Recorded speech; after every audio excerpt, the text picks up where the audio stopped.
Hey everybody, how you doing? It's Uncle Bruce here. Good morning to all of you. Welcome to Stock Markets with Bruce for June the 21st, It's Uncle 2021. Bruce here. Nice to have you here Good this morning. morning. Could be a very busy day today and a busy week. Coming off of Friday's 530-point loss on the Dow. And we are looking at an up market this morning. Pre-market is up 208 on the Dow. S&P up 18 and NASDAQ up 35. All the markets are showing higher at the moment. Crude is up 17 cents a barrel to 71.81 a barrel, a little higher. But looks like a good pre-market at this point in time. I guess Asia had a bit of a rough time of it, and then Europe was sort of mixed, but New York is decidedly positive. The excuse me, the first news that I noticed when I kind of opened up my eyes today was how China cracked down on. The story goes that China has cracked down on the cryptocurrency mining area in one of the areas in China, which apparently experts are saying that three-quarters of all crypto mining in the world is done in this region of China. And I guess the Chinese authorities have shut it down. And I guess it is too democratic for them. It's just too independent for them. It's just too difficult to control the Chinese population that's desperate to get out from underneath the crushing sanctions of their own government. And the Chinese are just making sure that you can't do that. And so the Chinese authorities are crushing any kind of independent streak for any Chinese people. And crypto has been, I guess, viewed by the Chinese government as another enemy of the state. So the country cuts itself off, and in effect, crypto mining people and entities have been encouraged and have been quietly moving out of there. And there are centers around the world that would love to have these folks come and, why don't you set up shop here? And the US is one of them. European countries are also quite eager to get the crypto mining happening in their regions. We'll see how this all works out. I'm not a crypto guy, as you know. I don't follow it very deeply. I don't understand it deeply. I don't want to understand it deeply because I don't trust it. And the fact that three-quarters of the world's crypto mining was done inside of China, I had absolutely no interest whatsoever in any of that. And as you also know, those of you who ask me my opinion on certain stocks all the time, a number of you have asked me in the past for my opinion on China-based entities, and I have been consistently telling you I don't trust these guys with a 10-foot cattle prod. I cannot, in good conscience, recommend to anyone to invest in a China-based corporation. I don't care where the stock's listed; it doesn't matter to me, because if the Chinese authorities can quote crack down on a part of the economy without any advance notice, it's just shut down. How good can you feel about being an investor in any of these entities? I just don't know how any businessman or person can in any way be comfortable with any money, let alone client money. My God, you've got to be an idiot to be investing in these entities. Yeah, I really wonder about this. I just don't understand why the New York Stock Exchange and the Nasdaq pursue any Chinese listings. I don't even know why they bother. I can't trust the books. I do not have any, like zero confidence in the financials of any Chinese-based entity because the government officials have their fingers in every pie over there, and it's a mafia organization. That's what it is. They run the thing with an iron fist. They've got total control of media, total control of transport, total control of licensing. You have probably every fifth citizen in the country spies on behalf of the secret police. There is no way you can be an independent thinker over there and an independent business person. Look at Jack Ma. Where's Jack Ma, the head of Alibaba?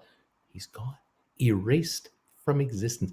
He's apparently pursuing his passion of painting at home right now. He's painting artwork right now, which is a passion of his for years and years and years.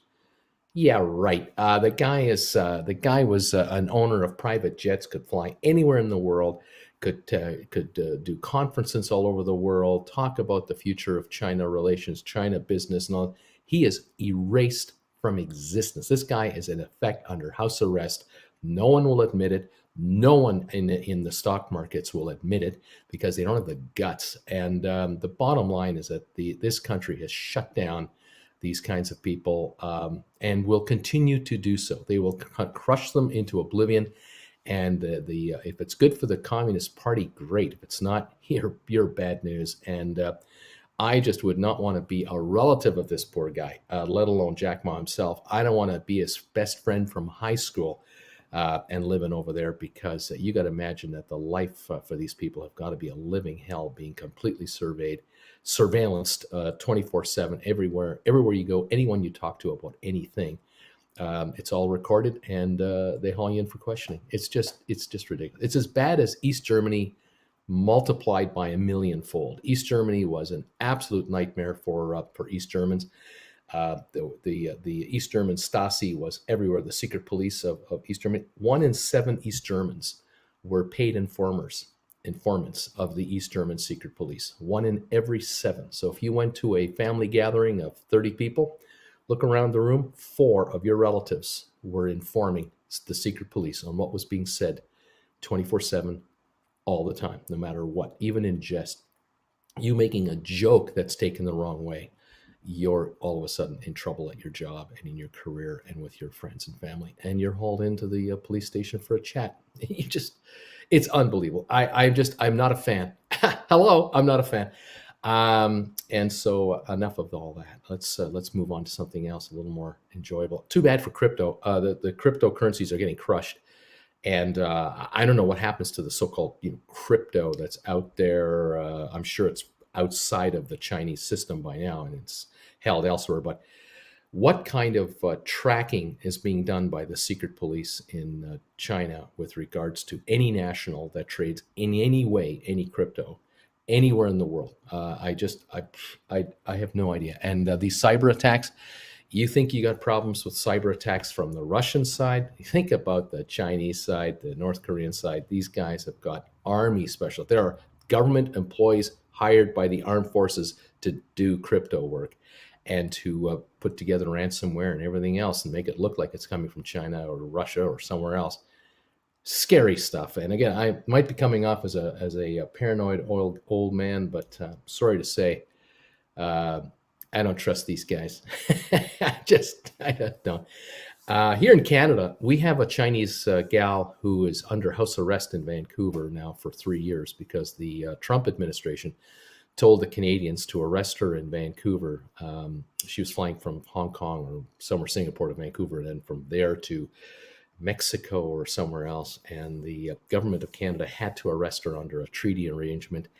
And they held her up in the airport for hours and hours and hours, and they searched everything she had on her, and they were trying to pin her to some kind of a banking money laundering thing that the U.S. government is claiming that she was involved with, some kind of I think it's Huawei cell phone company, whatever it's called. In any event, the Canadian government could not put her in jail. They could have held her, but she had a house in Vancouver. She had real estate there. So they put her under, quote, house arrest. So she's got an ankle bracelet on. It's now been 3 years. She's in her home, but she has to go to court all the time, fighting extradition to the U.S. In the meantime, because Canada arrested her and put her under a house arrest like this, the Chinese officials just trumped up a bunch of charges against Canadians in China and just put them in jail. No electronic bracelet, no visits from relatives. They get, I think, a visit for an hour a month from a Canadian consular official, like an embassy official. These guys are being brutalized over there. A couple of Canadians have been sentenced to life sentences or death sentences for trumped up drug charges. They got about a whole bunch of them over there. And we're supposed to be the nice guys with these guys. And I say the hell with these bastards. They don't sell them any wheat. Don't sell them anything. Canadians should cut them off. They need our food. Screw you guys. We got to get tough, but we're not. We're pussies. We're just, Again, I'm an old man and I get upset. I don't like being pushed around, and I don't like being bullied by some pathetic losers from China that just think that they can rule the world. Forget it. You're not getting my sympathies, boys. Not one iota. I have no interest in doing business with you people. Anyway, that's just me, old man. Sorry, it's my opinion, and I get riled up when I see it. But boy, I'm looking at this crackdown thing and going, yeah, what's next? Are they going to crack down on electric vehicles? They're going to crack down on Tesla in China. They're going to outlaw Tesla vehicles. Are they going to make them all of a sudden unsafe for whatever reason? They're going to give an advantage to their Chinese-based entities against the American-based entity. I don't know how you can trust these guys. I don't. I have no idea. And the only way to get at them is to economically hit them the other side. Just nail them on the other side. And governments are afraid to do so. They're absolutely terrified of these people. And I just don't know why, because they need us more than we need them. Bottom line reality. And North American and European economies can certainly adjust to cut the Chinese off and keep them off to the side. We don't need these guys. I don't need this crap from this authoritarian regime that is from the 50s still running the show over there. I just don't understand. I do understand how it's done, but I'm horrified to see how in Hong Kong they have cracked down on that beautiful city with those beautiful people. They've just crushed Hong Kong into oblivion by now arresting newspaper article reporters and other media. They're just being arrested because they're viewed as anti-state. You in any way criticize or critique or comment on the state of affairs, you're obviously a traitor to the country. You're arrested and you're charged, and the minimum jail sentence is 8 to 10 to 15 years. End of discussion. There's no appeal. There's no. It's you're out of here. I'm kind of going, I want to do business with these guys. I don't think so. I'm not a fan. Anyway, Bruce is ranting and raving. Let's talk about some good stuff. Okay, is there any good stuff to talk about? Yes, there is. There is some good stuff to talk about. GameStop announcement was made first thing this morning. If you're a member of this channel, you received an alert a little while ago where I updated you on a press release that was made by the company very early this morning.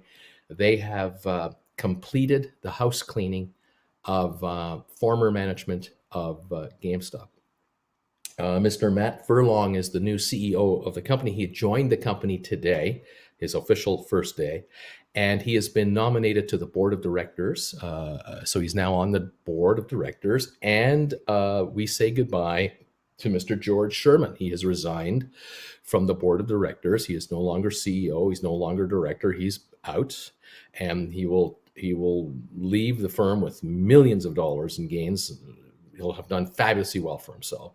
But he was the last link to the old management, and he is now gone. His exit was negotiated, and it was all cooperated and all coordinated. Everyone's happy.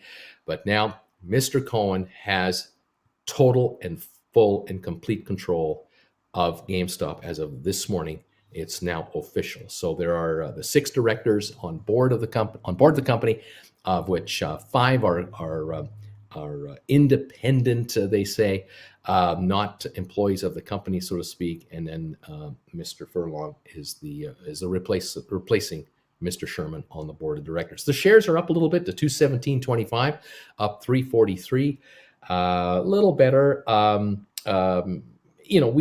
We are now going to take a look and watch and see new management. How's it go? How's it going to happen? By the way, Mark C has become a new director, a new member of this channel, not a new director, but a new member. Thank you for joining, Mark. I'm glad you're here, and welcome aboard this channel, and wonderful people here. What will GameStop now be like going forward? How will they operate their press releases? How will they operate their public relations department, their investor relations department? How will management of the company, led by Mr. Furlong, how will they expose to the investment community as a whole the company's progress, the company's overall game plan, and how they're coming along with it, and future that's coming?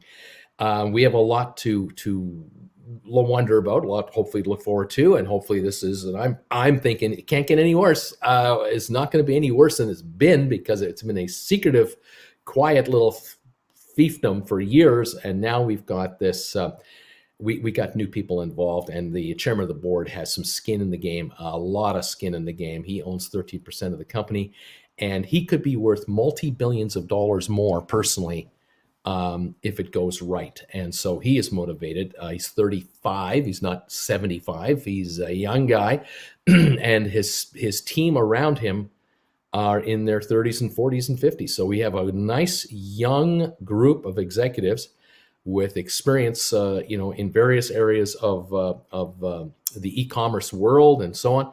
Now we're going to see just what these folks can bring to the party. I'm also curious to see what Mr. Furlong is going to do regarding bringing other people with him. I'm curious to see who else he attracts to build out his team as he so sees fit, and I'm sure with the blessing of Mr. Cohen and the others. So the company's got cash. They could raise at any time. 5 million more shares could be sold to raise more cash any time. If they sold shares now, they'd reach hauling 1 to 1.1 billion. If the shares reach 300 a share, they could reach rack in 1.5 billion more. They don't need the money. They have 777 million in the bank at the moment. They have no debt. The sales are up from last year and still climbing. Now the question is, how far and how fast do we go into the e-commerce area and all the other spin-offs from it? And this is the big mystery thing we're wondering about with regard to the short position of the stock and how many shares are shorted officially, how many are shorted through synthetic means, what the option counts are. All of that is beside the point. That's always out there. We know, but in the meantime, management has completely shifted over. It's now Ryan Cohen's company to do with as he wishes, and he has cut costs. He has cut compensation. He has lowered overheads. He is shutting down stores. Again, now with Mr. Furlong running it, the game plan, I think, is to continue to let stores go. Certainly the underperformers will go. Down will go the store count. Down will go the rents. Down will go in positions. A lot of positions will be eliminated at the retail level to be replaced with positions at the e-commerce level instead. But my hunch is that you can close 10 stores, let's say, and say goodbye to upwards of 200 employees, full-time, part-time, and you can turn around and hire 4 or 5 people at the warehouse to replace all that. And you don't have 10 rents at 10 shopping malls. You don't have 10 business taxes to pay at 10 different locations. You don't have security, insurance, maintenance of the stores, electricity, all the utility costs, common area cost. I mean, to run a retail store in a mall, I have firsthand experience in this area. It is a darn fortune. And most of the GameStop stores pay a percentage rent with landlords in any event, because most of the GameStop stores, if you've been to any in the last little while, you'll note how small they are. And they are not 2,000 and 4,000 square foot stores. These are 300, 800, maybe 400 square feet of retail, 600 square feet of retail space, and then space in the back.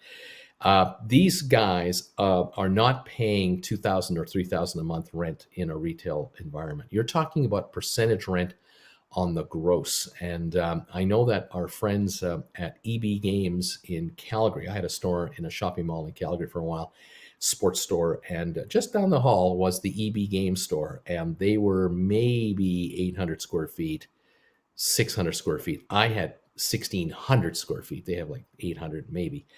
Those guys were paying anywhere from 12 to 20,000 a month in rent, when I was paying 3,000 a month in rent.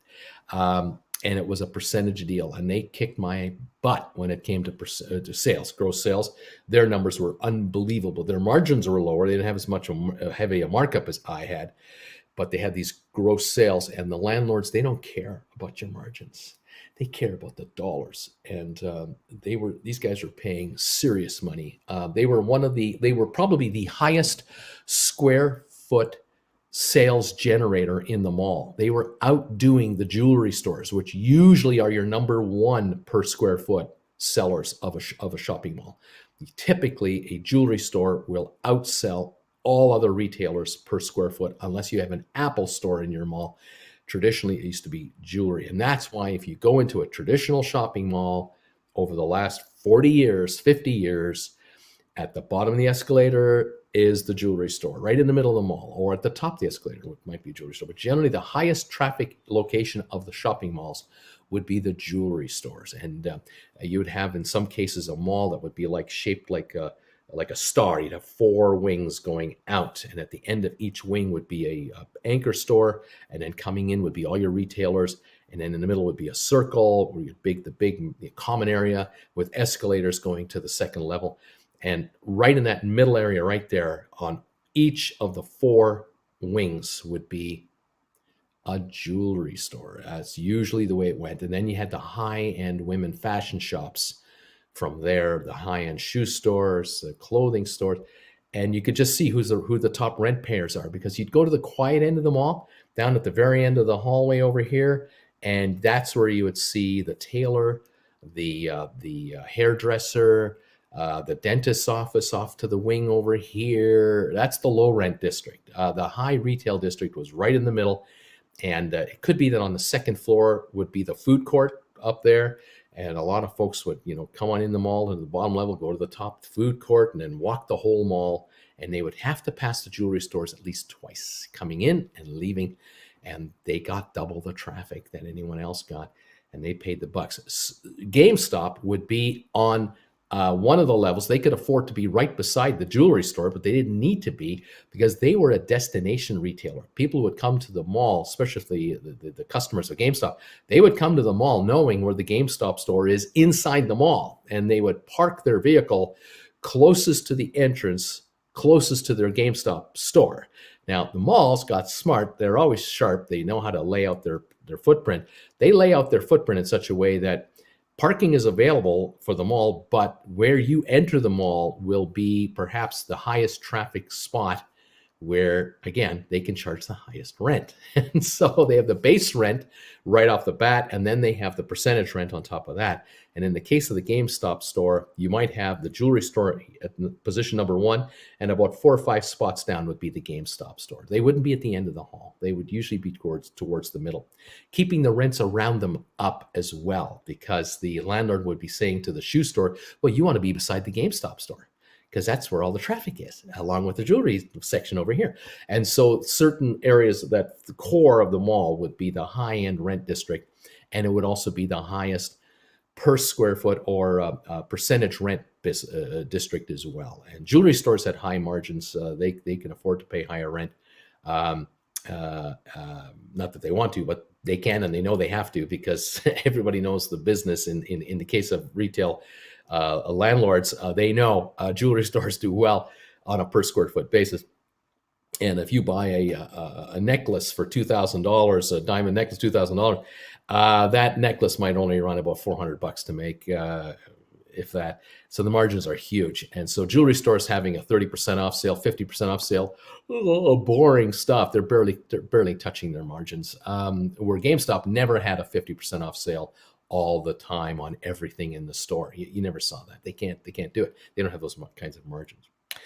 Going forward, though, GameStop is getting out of that business. They are smart to get out of that business. They're better off to put their GameStop stores in strip malls, where there's free parking and plenty of it, and you can park right in front of the store, where the landlord can't charge shopping mall rates to GameStop. GameStop might say to a strip mall operator, we'll open a store here, but we're not paying percentage rent.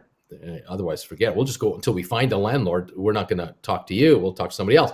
These landlords, these are Class B landlords. These guys are desperate for a GameStop. If they can land a GameStop and just charge them a flat rate, the rest of their mall just went up in value dramatically, because the amount of traffic coming to that one store. You can now put a Subway restaurant right over here. You can put another restaurant, quick takeout food place over there. You can have a pizza joint. Now you can put up a store over here, or whatever else you're building all around this traffic generator called GameStop. You figure out the demographic of the client, and then you build out your mall around that client. That would be the way for GameStop going forward to do retail. But at the moment, the game plan is going to be, I think, get out of the high-end retail spaces. drop them and improve our margins. And if we can sell the merchandise, we only have to sell 1/5 the amount of merchandise that store used to sell in that mall out of our warehouse to replace the profits, because the cost of our warehouse, by just adding in this store's business into our warehouse by encouraging people to order online, is such that we only need 20% of the business to replace that profit, because our cost of running out of the warehouse is way lower per item going out than it was in each retail location. And this is where the margins improve. So welcome, Matt Furlong, to GameStop. Welcome aboard.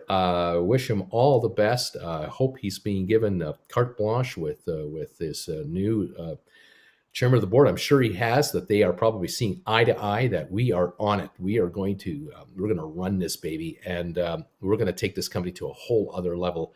We're not going to be a boutique retailer anymore of gaming systems. We're going to become, in effect, the number one seller of games and consoles and all kinds of other accessories through our website. And we're going to run the tournaments and a lot of gameplay, and we're going to have a lot of reasons for gamers at home to come into GameStop.com, eSport, GameStop, eSport.com, whatever they're going to call these sites.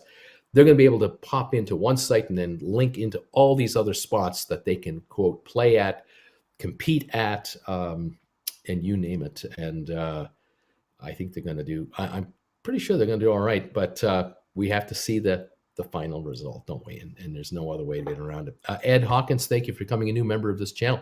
Appreciate you joining us, and I'm glad you're here to stay on top of what we're watching here. Great to have you.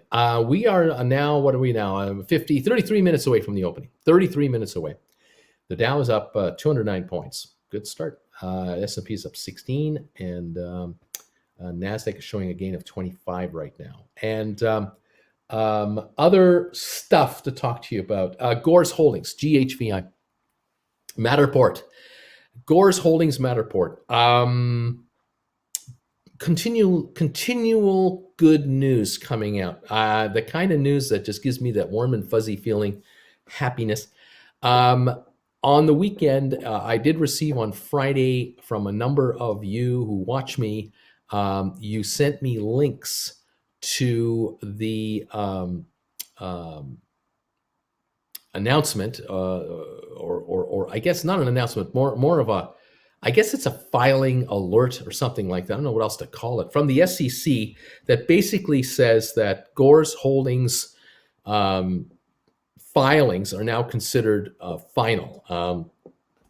All the filings that Gores Holdings has done with the SEC, which talks about, their SPAC, their intentions to take over Matterport or be taken over by Matterport, all of this information, which is millions of words of info, has been accepted as final by the SEC. This is officially the word that I've been waiting for, that Gores, I know, has been waiting for, to allow Gores Holdings to now formally organize and announce a shareholder meeting to vote on the takeover of Gores by Matterport. This happened with SOFI. This has happened with 23andMe. This has happened with ATI Physiotherapy. We're waiting for Gores. So Gores is now in the queue for its ultimate takeover, and we're just waiting for the official word to come out from the company Gores to let us in on this. And I have to imagine that the management at Gores are scratching the skin off their faces for the last month and a half, going, how much longer do we have to wait to do this? Well, the time it's almost up. They're about to announce it. Now, is it today? Will it be announced in an hour? Will it be announced Wednesday morning? I don't know. It's imminent. I am certain, by the way, Daniel, thank you for joining. I am certain that the securities lawyers hired by Gores are working overtime 7 days a week right now on prepping up all the work they have to do, along with the auditors of Gores and the auditors of Matterport and the lawyers at Matterport.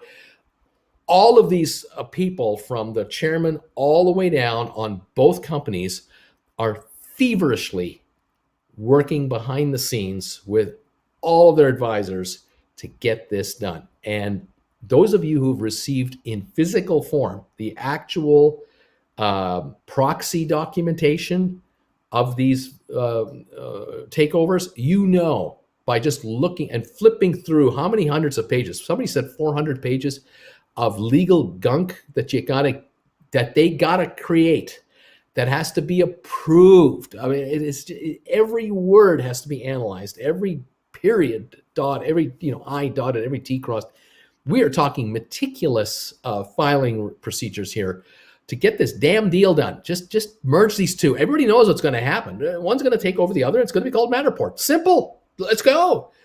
Not easily done in the real world. You got to do the paperwork end of it, and this is why it takes so dang long to get it done. Welcome to the party, pal. We're in the middle of this. We're near I would say we're at the 95% mark now for Gores to become Matterport. So those of you out there who are following me and are going, I love this guy, Bruce. Boy, I sure love the way Bruce talks to me about these deals, and he updates me all the time on what's going on. But you know how Bruce is. He goes on a rant from time to time. He'll bash China when no one else will even talk about China, and he'll bash the SEC, and he'll bash the Fed, and he'll do the, how he is. He kind of goes off, and he keeps talking about Gores, and he keeps talking about his SPACs, and we know they'll get done, Bruce. We know, just relax. We know your deals are going to get done. I got all the time in the world to make my move, Bruce. Don't worry about it. I'll be fine. I'll buy it just before it takes off. Don't worry about me. I'm good. I'm warning you guys. You may or may not have enough time to get into this deal. I'm just saying, for those of you who are not sure how this market works and you want to be on the safe side, my advice to you, those of you who like Gores and Matterport, make your move into Matterport, into Gores this week. Start making your moves. Get your shares if you want to buy shares. Get your options if you want to buy options, or both. Get your positioning done, and get ready, because when it happens, and I cannot tell you if there will be any reaction in the market if Gores announces a shareholder vote. If they announce a shareholder vote today, that it's in 3 weeks from now, I don't know if that'll move the market a buck or two. I don't know.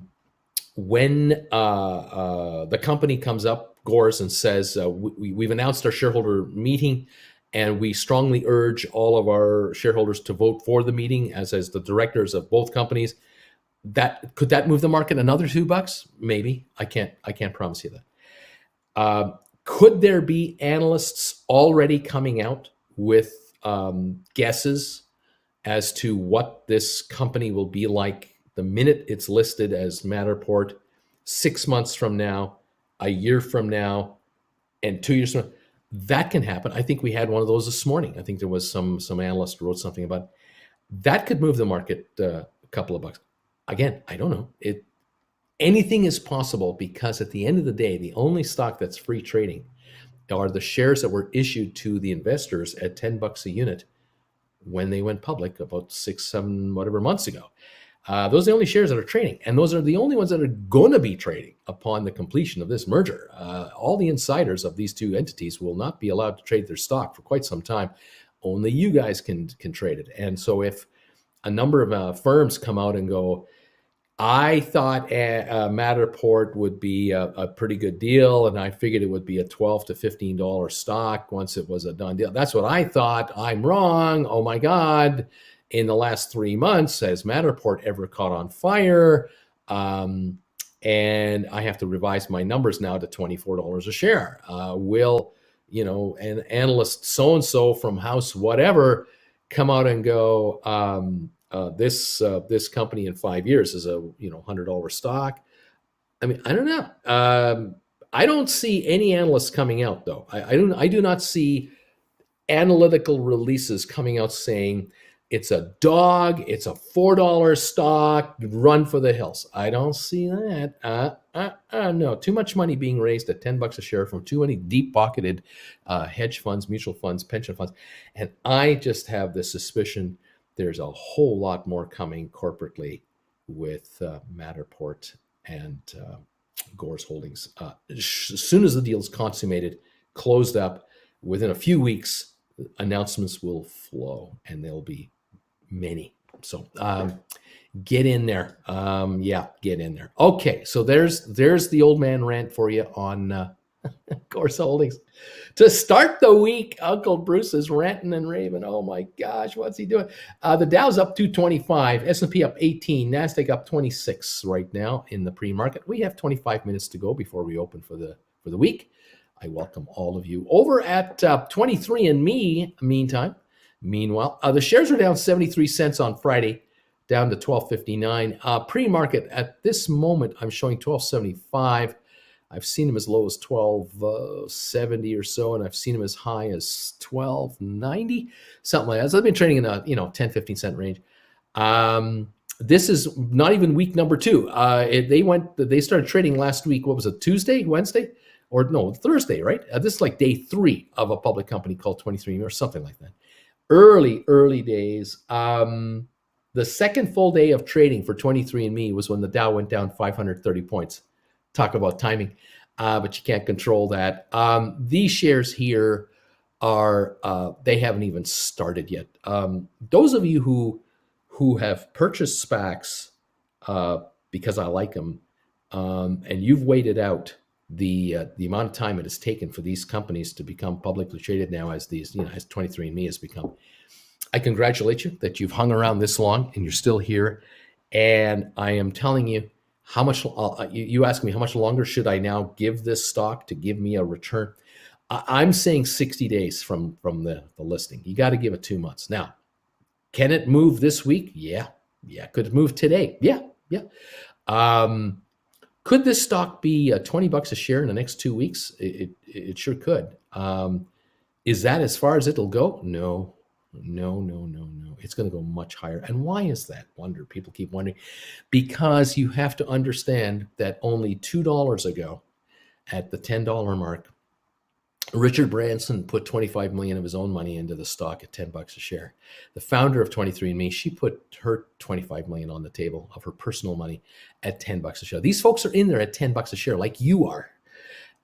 You have bought 23andMe with the founders of both of these entities and their associates. Believe me, they have associates who are buying in and bought in.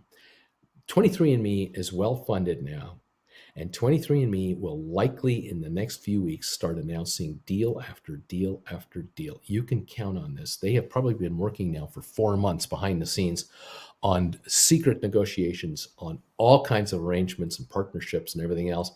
And each of these deals will come to fruition now that they are publicly traded and they got this money from the SPAC and from the PIPE financing.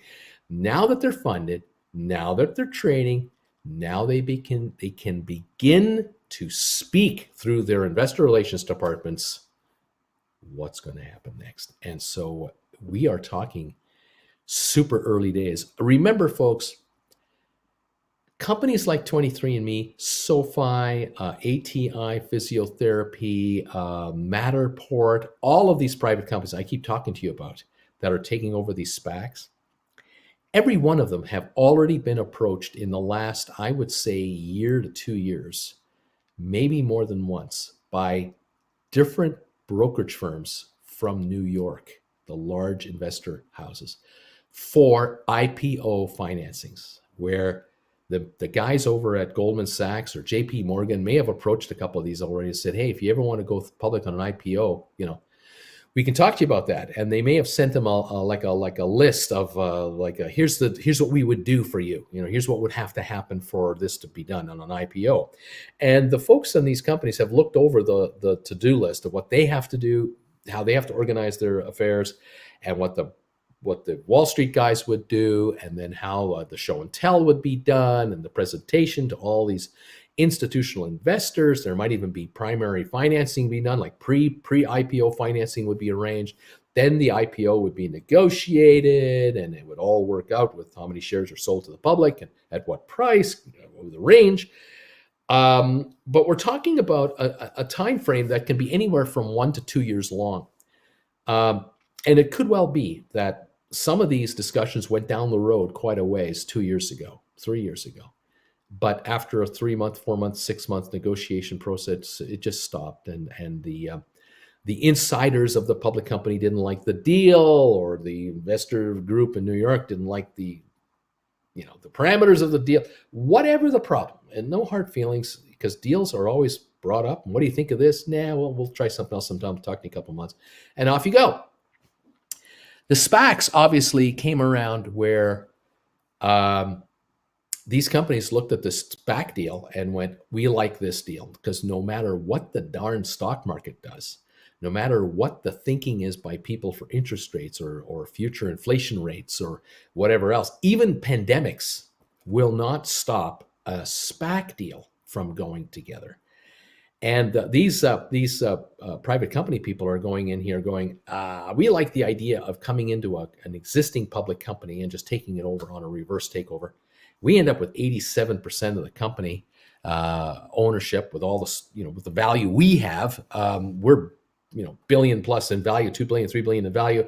We're taking over this $300-400 million company. The ratio is 10 to 1, 12 to 1. We're 12 times bigger than this thing is, and it's just cash. But we'll take the cash. We'll add more cash to the pot by doing a pipe financing, but it's all done at $10. And Wall Street, they don't brag about it, but they like these deals. They really do like these deals because they get all of their investors into this thing at $10. They get their favorite institutional investors in at $10 as well. I like the deal because you guys who follow me can buy brand new listed company stock at the same price, practically within a buck or so, 50 cents, practically the same price as the founders of the company. You're in at the ground floor. This is to me, this is a pre-IPO deal, typically pre-IPO. Because typically, I can see Matterport being wooed by Goldman Sachs in an alternate universe, and Goldman Sachs would say, "We'll throw you $100 million at $10 a share through some of our serious, institutional investors. We'll tap 10 of them. We'll get 10 million from 10 of these guys, and we'll cobblestone 100 million together for you at $10 a share. There you go. There's some working capital for you.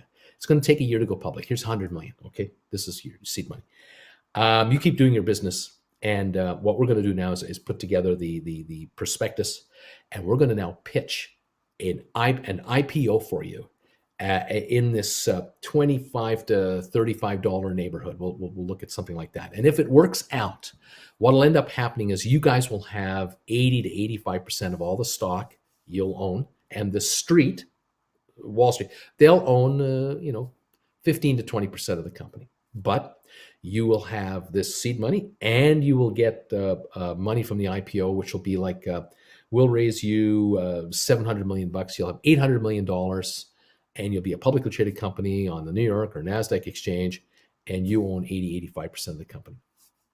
And now you can go forth and multiply and make all kinds of deals being a public company. Ilura, thank you for becoming a new member. I'm glad you could make it. This is great. This is typically how these deals work. And the company and the president and the VP and the director, they would do a road show with the broker, and they would go to all these. They go to LA, and they'd go to Seattle, and they'd go to wherever, and they would show off to all the bankers and serious institutional investors. Here's who we are. Meet the management. Have a quick drink with these guys, and we'll talk to you about the future of Matterport. And they would then come to the market and say, all right, we're getting ready to do the IPO, and we're thinking 25, 35. The good news is the roadshow went really well, and it's heating up, and we're getting a lot of interest from a lot of these guys.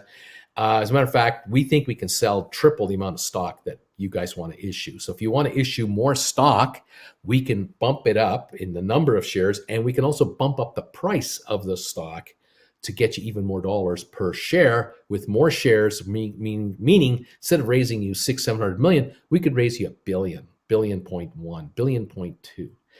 And so the deal is struck, and the stock is sold, and the IPO is done at $38 a share, 48 bucks a share when they were thinking 25, 35, it's on at 40 bucks a share.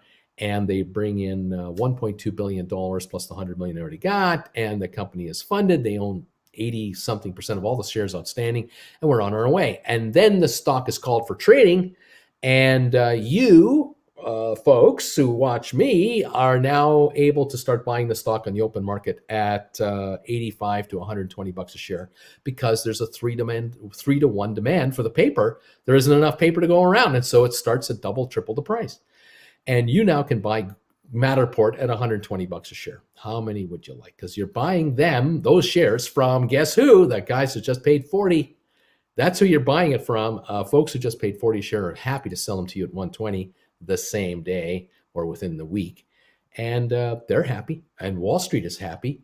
The bankers in Wall Street are delirious. They just made a beautiful commission on this whole deal. And their firm is sitting on paper through their clients worth triple the money. And if they have half of it flip out over the first 2 weeks of trading and goes into other stuff, you've got Goldman Sachs and JP Morgan and Bank of America and all the other guys, and all the platform traders are trading like crazy as well. Business is being done and money's being made by every investment analyst and investment banker and stockbroker around the world. I say, why don't you just buy the stock at 10 bucks a share rather than pay 120 for it? And why don't you be the seller of this stuff at 120? The trick is it won't be at 120 the first day of listing.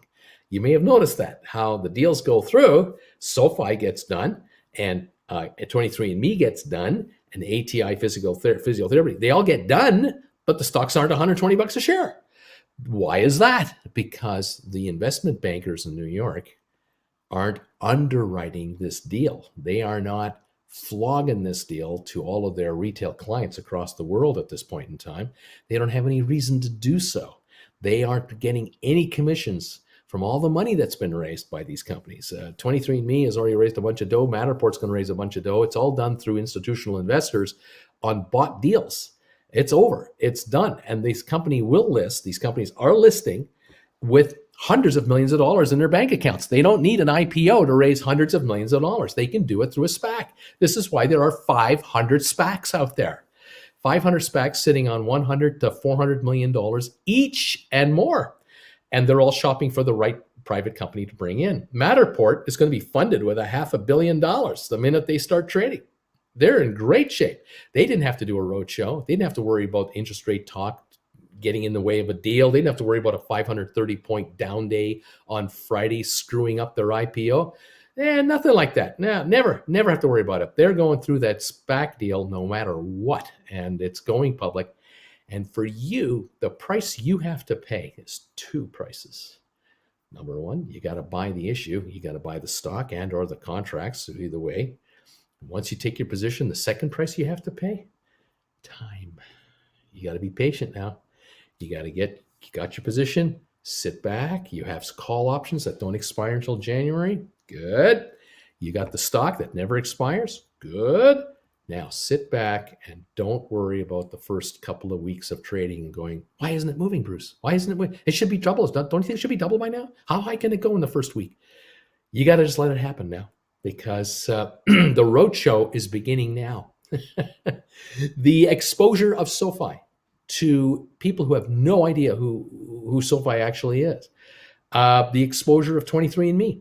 It's a public company. Day 3 of a public company's life has to be allowed to happen. And you've got to give the stock the time to catch awareness by investors. And that'll happen like we are noticing now with SOFI. We're beginning to notice SOFI is beginning to get written up by analysts, and they're putting target prices on SOFI. And we've heard already one analyst say the stock is a $25 stock in his opinion. Another analyst came out and said it's a $30 stock in his opinion. And so this is what we're now looking for, where we're headed to.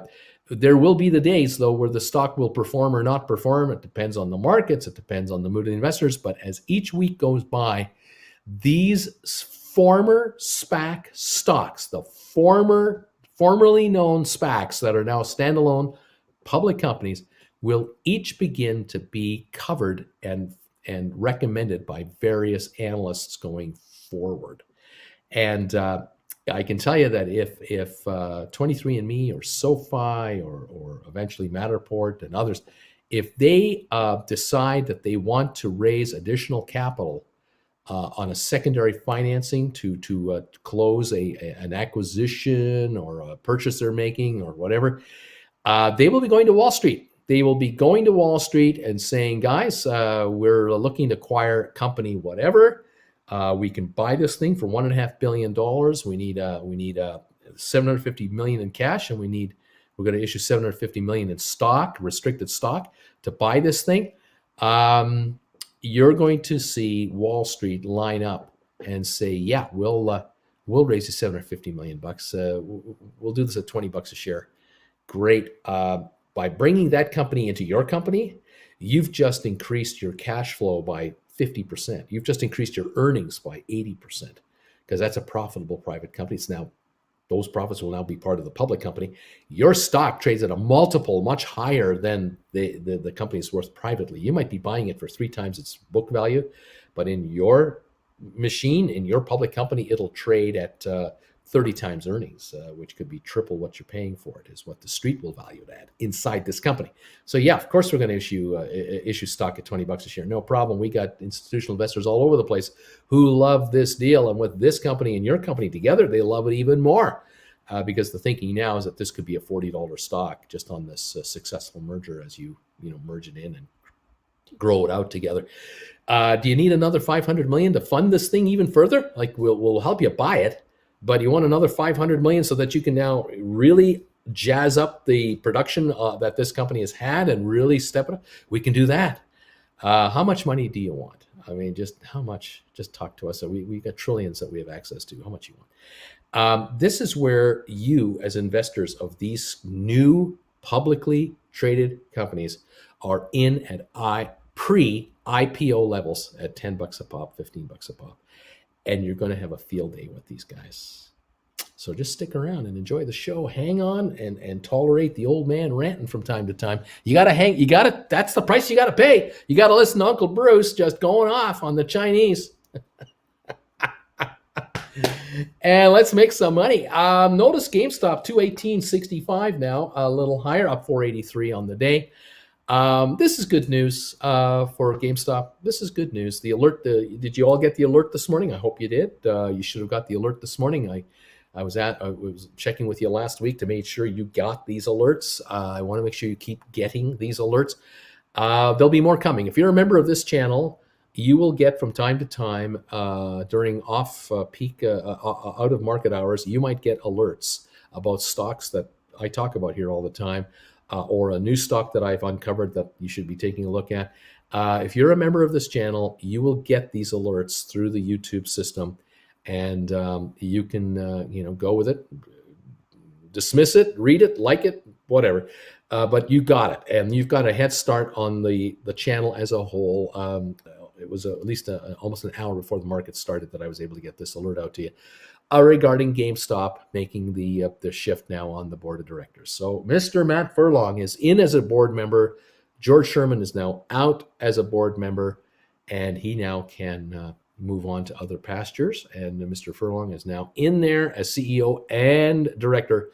And now our friend Mr. Cohen has total control of the company. And I am certain that between Mr. Furlong and Mr. Cohen and the others who are there, we're going to hear some news. I kind of get the impression we're going to be getting a whole bunch of news on GameStop, and it's going to be good. So I thank you for joining me today. Welcome around the world to this channel, to this old guy. I'm 65 years old, going to be 66 this year. I started as a stockbroker investor in 78. I became a broker in 79. In the 80s, I'd gone from just a stockbroker to a desk trader, vice president, part owner of a brokerage firm. By the 90s, I became the president of my own, of a public traded company with a good buddy of mine, business partner of mine, good friend of mine, who's still a good buddy of mine. We took a company public together in the early 90s. And by 98, 99, I was in the Cayman Islands as an offshore asset manager. Call me a stockbroker over there if you like. did that for a number of years. Lived in the Cayman Islands for a while, and I learned the business, the brokerage business, now from another angle. I had experienced it and learned it as an investor and as a broker, then as a desk trader, then as a partner of a brokerage firm, a VP of a major brokerage firm, a national firm, then a president of a public traded company, and then ultimately as an offshore asset manager. And I have seen the market from every angle you can imagine over all my years. And I just try to bring that to you here. I try to give you an idea of what my experience is, what I am interpreting is happening in the market today.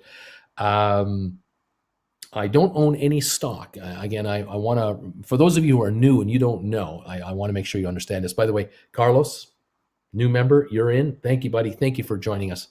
And I'm glad you're here with us. This is beautiful. I don't own any stock. Don't look to me to give you a list of what I own and how I'm doing. I have no conflict of interest with your investments. I don't compete with you. I don't buy first and then tell you what I'm doing, or sell and tell you I just sold a couple of days ago.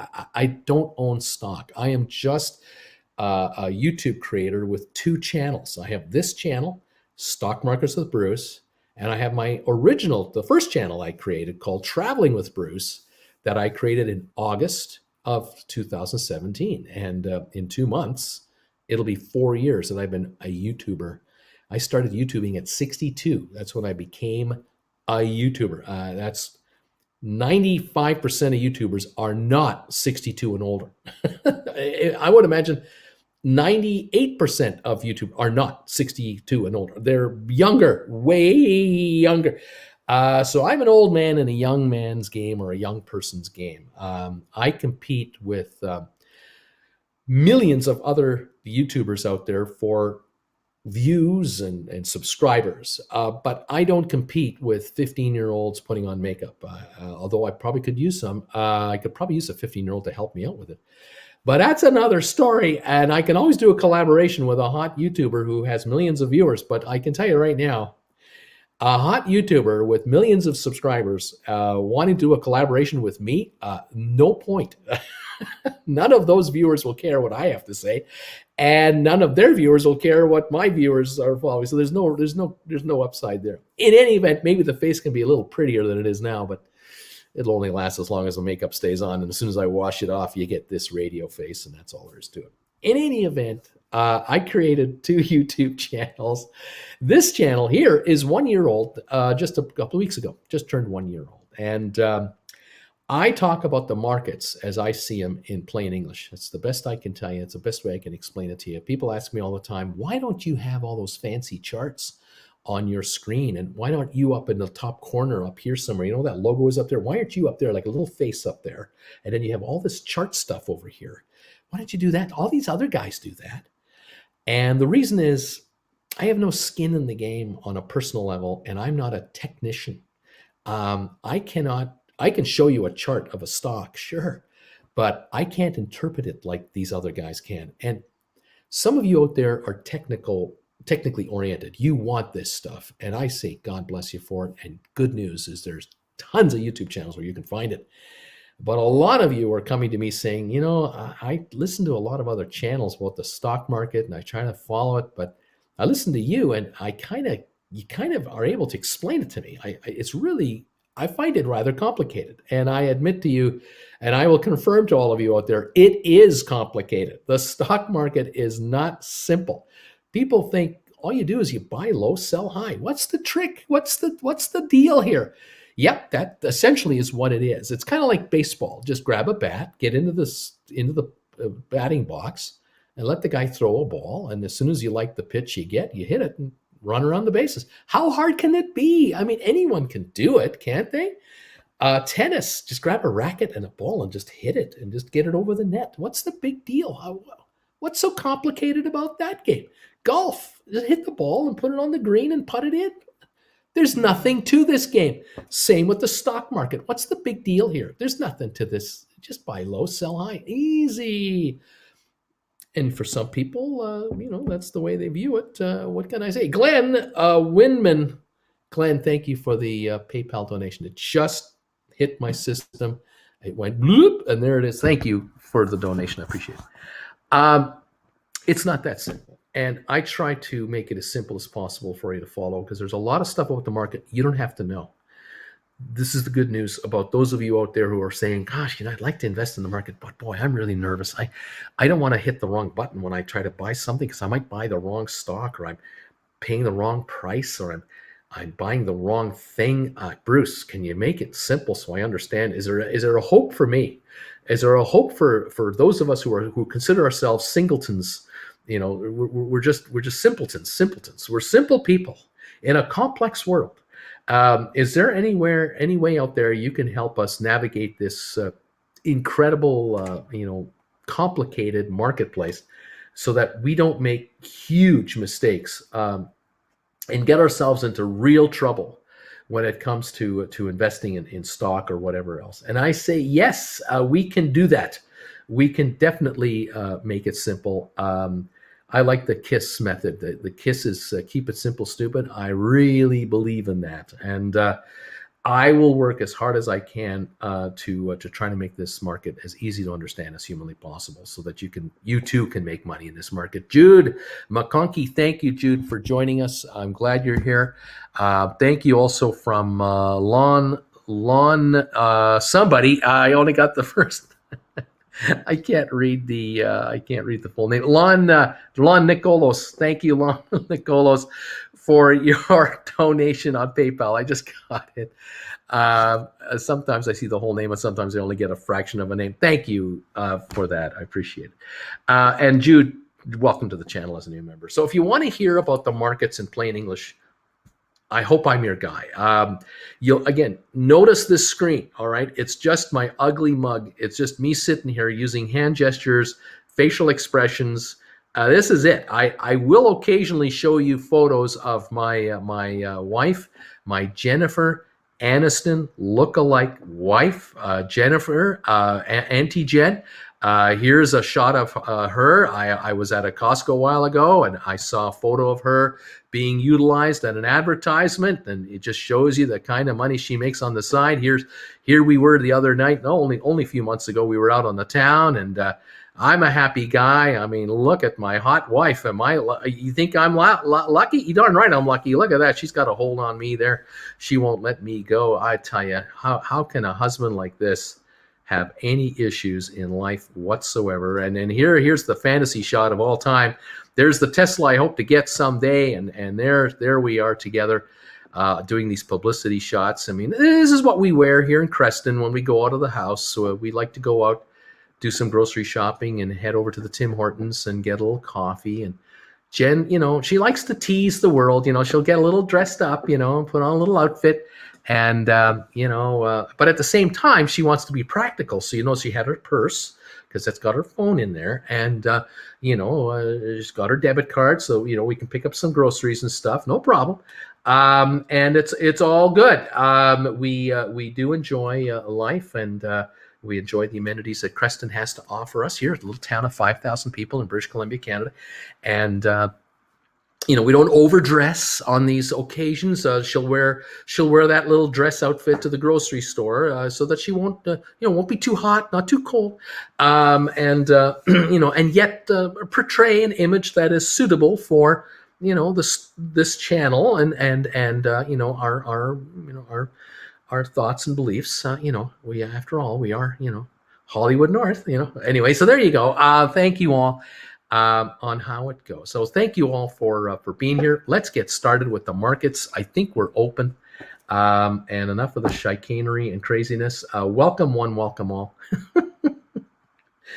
The old man is loose. We're up to $216 on GameStop. 216.38 up 256 to start the day. We're starting the SOFI trade right off the bat. We have a down dip at the moment. We were down to 22.45, and we're now at 22.53, but only 198,000 traded. So not much going on SOFI this morning. Kind of quiet. It's not uncommon for the stock to start on a down dip and then just move up. It's amazing how this thing trades. GameStop now 217.20. We're a little higher, and the first amount of trading on GameStop 257,000 shares. So we have right now. ATIP unchanged at 945. AMC is up to 62.18, up 292 a share. Gores at 1431, showing down a quarter at the moment on 14,000. The low of 1431 is at this moment the trade. What we have at this second. 23andMe is up 8 cents to 12.67 now on 207,000 volume to start the day there. We've got Fifth Wall Acquisition, another SPAC I like. It's up 6 cents to 11.26. We have Vector Acquisitions up 7 cents to 10.47. Navsite Holdings unchanged at 9.95. Starboard Value up 3 cents to 9.98. Those are the SPACs and a few other stocks that we follow with GameStop and AMC. The Dow up 176 points to start the morning. S&P up 10. NASDAQ down 33 points.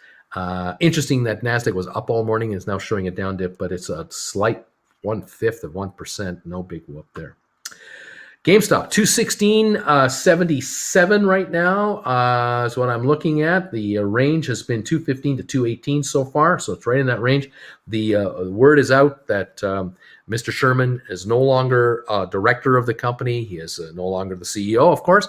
Mr. Matt Furlong has assumed his position as CEO and is now a member of the board of directors, replacing George Sherman. So he's the only member of the senior executive group that is actually on the board. The other board members are either are independents, or in the case of Mr. Cohen, he's the chair of the board, but he's not employed by the company. He is an outside guy. Technically, he's the largest shareholder of the company. True, but he's not the majority owner of the company. He has 13% of the stock. And then he has allies who have a lot of other stock. And I think combined, he's got the voting power to run the whole show. He only needs 37% of the remainder of the shares to vote with him if he ever wanted to vote through a shareholder resolution at a shareholder meeting. And that doesn't sound to me like to be an issue for him whatsoever. So good to see the management change being done at GameStop. Cheers to all of you from around the world here who are joining me today, Traveling with Bruce, or Stock Markets with Bruce. It's Uncle Bruce. Try to stay hydrated. And let's see how the markets go for us today. And let's see if we can make some money here. The Dow now up 264, so that's improving again. It's up 0.8%, almost a percentage point. We dropped 530 on Friday, so this is half the drop already brought back in the first 7 minutes of trading. To give you an idea, on a pretty good opening so far. Will it hold? Will it go higher? Well, the only one way to find out. Let's stick around to see what gives. S&P down is now up 13. S&P now up 11.5, and NASDAQ down 61 at the moment. So there must be some NASDAQ issues under pressure to cause it. Maybe some of the FANG stocks. I'm not 100% sure. I did notice this morning that the 10-year was down again as far as the interest rate on the 10-year was lower. And that's a good sign because about a month ago, we were dealing with a 10-year that was approaching 1.7 something percentage points. It's right now 1.47, although I will admit that this morning, the 10-year was sitting down around 1.4. It had been lower, and now it's a bit higher. But I think it went a bit too low too fast at this point. In Germany, you can get a return of negative 0.17% on your money from the German government if you lend them money for 10 years. They will pay you a negative percentage rate. They will charge you money to lend them money. Is this a great deal or what? That's a pretty good country they got going over there. America's got to pay 1.47. Germans, they can charge 0.17 for money. Now that's pretty good. Interesting. Italy 0.88 on the 10-year. Spain 0.46. The UK 0.77. Again, I mention this from time to time, but I want you to understand something here. Those of you who are Americans and Canadians and Brit, the U.S. Treasury, the United States government, has to pay 1.47% to borrow money on a 10-year note based on today's rate, because this fluctuates. The Italian government, the Spanish government, and the UK government don't have to pay that at all. The Italians only have to pay 0.89. The Spanish government, half a percentage point is all they have. 1/3 what Americans American taxpayers have to pay. Spanish taxpayers only have to borrow 1/3. The UK 0.77, about half. Got to make you wonder. Income tax rates in those countries are higher than in the U.S. And yet Americans pay more. Why is that? America is the land of the free enterprise. Do your thing. Italy, basket case. Spain's economy, basket case. Britain just had the Brexit. They're not doing great. And these guys are paying way less for money. Government are paying less for money than American taxpayers for their government. What the heck is that all about? But that is what it is. German government, they're laughing. They're being paid to borrow. Investors are begging the Germans, please take my money for 10 years. Please. Here's my money for 10 years. Here, have it. You can have, I'll pay you to take my money for 10 years. That's how desperate it is over there with regards to the German government going, we have a surplus. We don't need any money from anybody. That's why existing 10-year notes in Germany trade with negative rates. It's an unbelievable scenario. It shows you how aggressive the banks are in Europe to keep rates very low, to spur economic activity. The Spanish government, the Italian government, the UK government, the German government, the French government, the Portuguese, the Danes, the Netherlanders, the Swedes, the Norwegians, all of Europe are trying to encourage people and businesses to spend money, to invest money, borrow money, do something, create jobs. Please, goodness gracious, let's get going, because they're in a recession over there and they need to spur the economy. In America, the opposite is true. America is waking up from the gigantic virus, the big old shutdown, and America is opening up all over the place. And so in America you have, and Canada, same thing. I'll call it one. We in Canada and the USA are coming back up with our economies. Our air travel is surging right now. Highway mileage is up, more cars on the road. Hotel reservations are up everywhere. The theme parks are opening up and going mask free again. The cruise lines are beginning to start up again. We're beginning to open the economy on every level. And this is why money is a little more expensive in North America, but at 1.4% for a 10-year, that is still called cheap, especially with inflation showing 3 to 5% indications. To get money at less than half the inflation rate, unthinkable. This was unthinkable in the 40s, the 50s, the 60s, the 70s, the 80s, the 90s, the 2000s. Unthinkable that you could borrow money for less than the cost of inflation.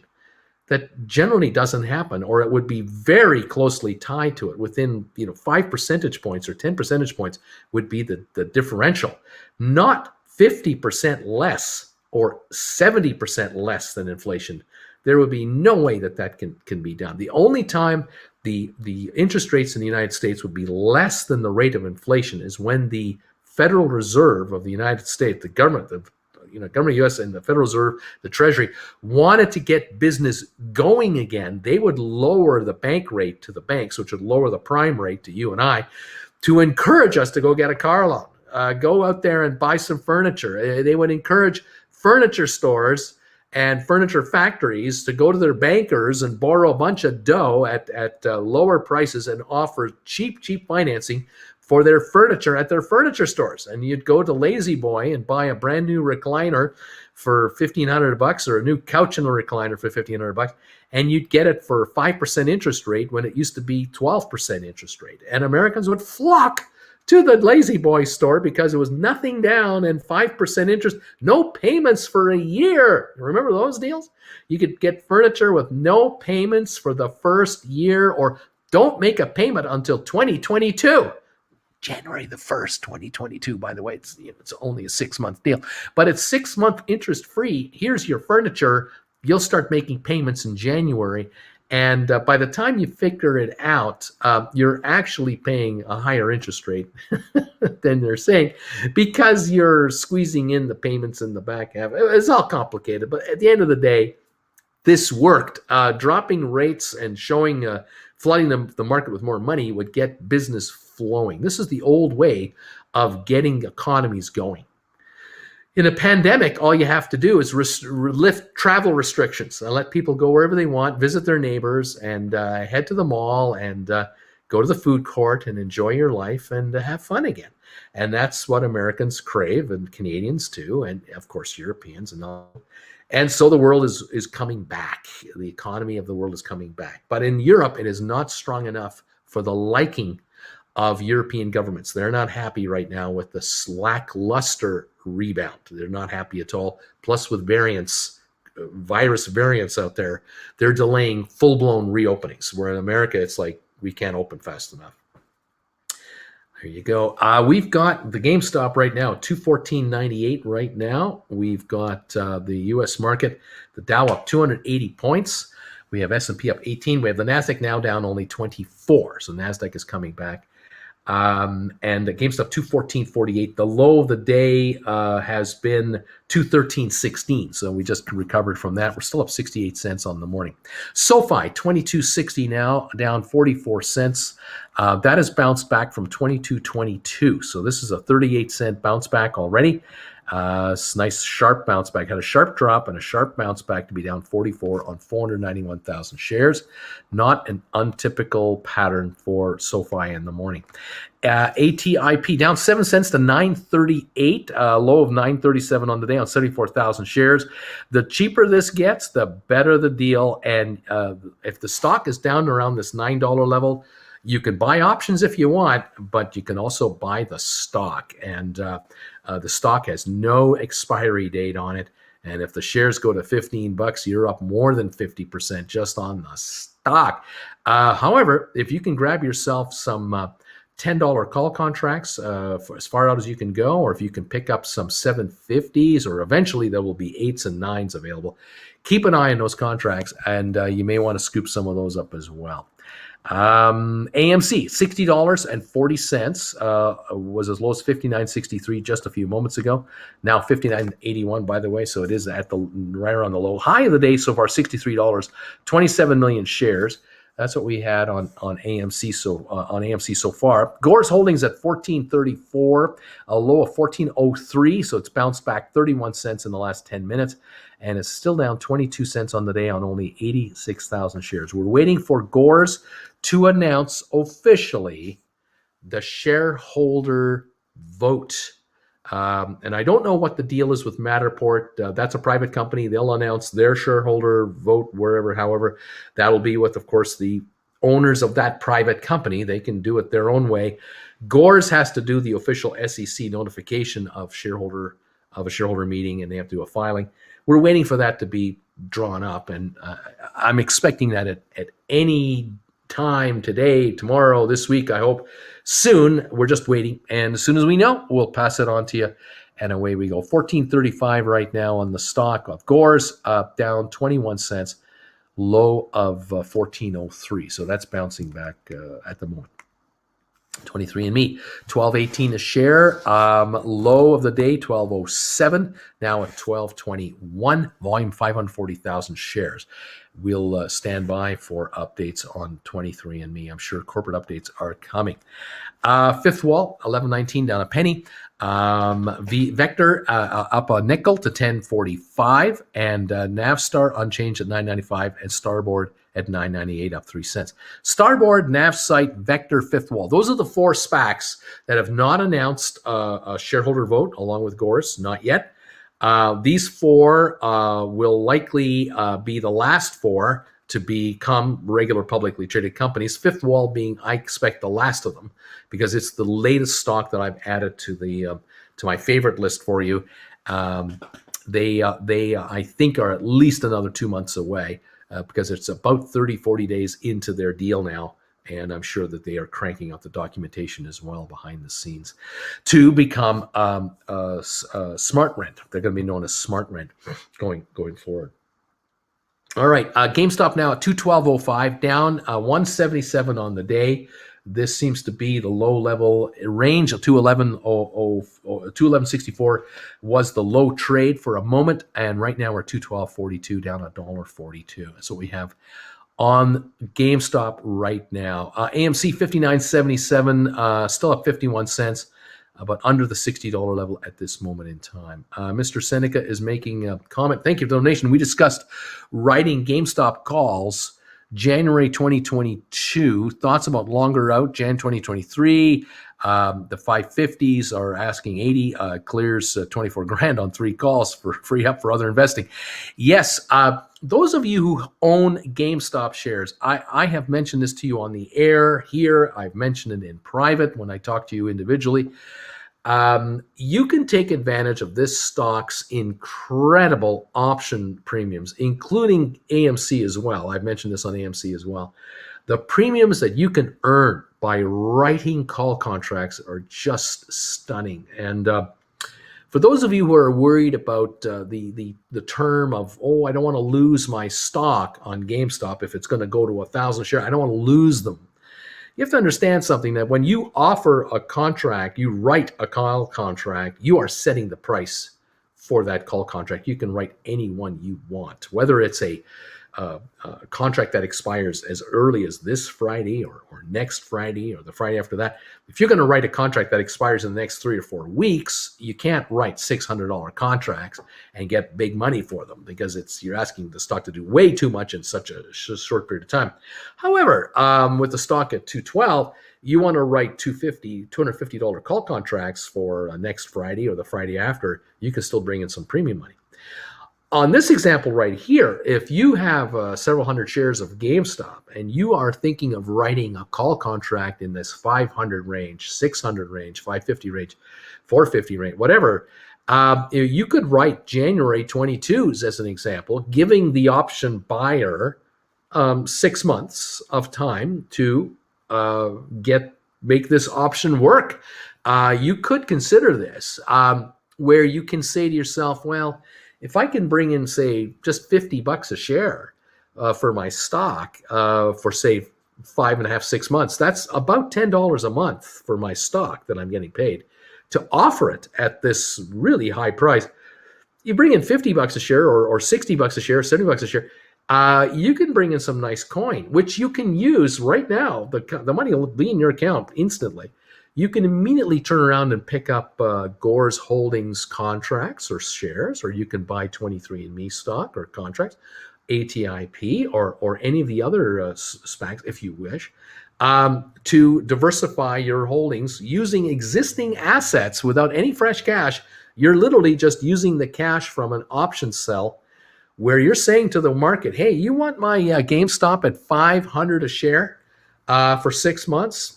Here they are, but here's the price I want. You check the market of that call contract, offer put an offer in for your option, 1 contract, 2, 7, 8, 10, however many you got, however many hundreds of shares you have, right near the offering price, maybe a nickel below the offering price, and just sit there with a sell offer. And if you get it, you get it. If you don't, you don't.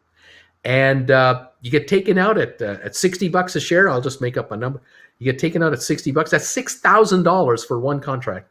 To offer your stock for $500 or $550 for 6 months, and you're saying to the market, take me out at $500 a share. I just got $60 on top of that. I just got $560 to sell my GameStop shares. I didn't pay $560 for this stuff. In theory, what could happen is if in 3 months from now this were to happen and you were to be taken out at $500 a share, the stock's trading at $510, $520, you're just going to turn around the moment that happens and buy the stock back. You just got paid the $500. You already have the $60 on top of that. You'll buy your stock back for $510 and immediately write a new contract for 6 months out from there at $800 or $900 a share, or even $1,000 a share. And you'll bring in another $40, $50, $60 a share. Do it again. Make them take you out. Dare them to do it. But at those levels. Not at 250 or 260, but at 500, 550, 600. Up to you. I wouldn't write 2023s, though. I wouldn't go out to 2023. That is a year too far out. But I would say January 22s, take a look at the 500s, the 550s, or the 450s. Again, keep in mind that even if you get taken out, if you write a 450 contract, and you do get bought out, you're just going to buy them back. If you can bring in $60, $70 now on a 450, take that deal and then be prepared to buy the shares back if you get bought out, and at that point you'll start writing 700s or 750s for 6 months out at that point in time. So yeah, take the dough and diversify. Good idea. AMC, exactly the same strategy. Bloods are, hey, Uncle Bruce, any interesting SoFi news that we should know about? It's been trading kind of sideways recently, so I was curious. SoFi shares will jump about as I am talking here about everything else. These shares have been as low as 22.22 today, and right now they're at 22.97 within 15 minutes. What do we got? 25 minutes into the market. In 25 minutes, we've gone from 22.82 on the opening down to 22.22. Now we're at 22.98. So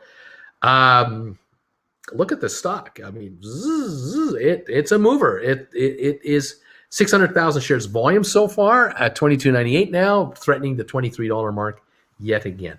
My thinking on it, Bloodzar, is in the relative short term, the next 1 to 4 weeks from now, they should be much higher than this. I think 28 to 30 bucks is doable, but that's my opinion. I can't guarantee it, but it's just my opinion. There is no downside to 10 bucks a share on this stock. If this thing drops to 15 or less, I will be yelling at you guys to buy this stuff. I will be yelling and not relenting. Pick this stuff up. But it will go to the 28.30 level, in my opinion. I believe that more buying will keep coming in on this stock now. Now that it is a standalone public company, there it is, 23.02 down 2 cents. It's a standalone public company. It's a banking company. It will be picked up by all kinds of ETFs and all kinds of mutual funds that are into the banking sector, into the finance sector. They're going to buy this stock up. They're going to buy 10,000, 20,000, 50,000, 100,000, 300,000. They're going to nibble up stock and put it away for a long, long time. 23.05 up a penny now. SoFi will be acquired by long-term institutional investors for a long-term hold. That's number one. That's going to take off the street a lot of loose paper. A lot of tradable paper will just evaporate, will disappear. Whatever stock is shorted on SoFi from any outfits out there that don't believe SoFi has a future will be gobbled up by long-term institutional investors, and it's just not for sale. Then on top of that, I believe what will happen is if there is going to be any kind of an increase in the short position on SoFi that is going to become noticed by the Reddit crowd, the Wall Street Bets audience, it will become a meme stock. I believe that SoFi will eventually be known as a meme stock. It'll be highly mentioned on daily blogs, daily commentary, and this community is going to grow and grow and grow. And again, that means, in my opinion, there will become eventually millions of investors that own SoFi shares. And some will own 1 share, some will own 10, some will own 20, 200, 500. There will be a ton of small shareholders on top of the long-term institutional shareholders buying in.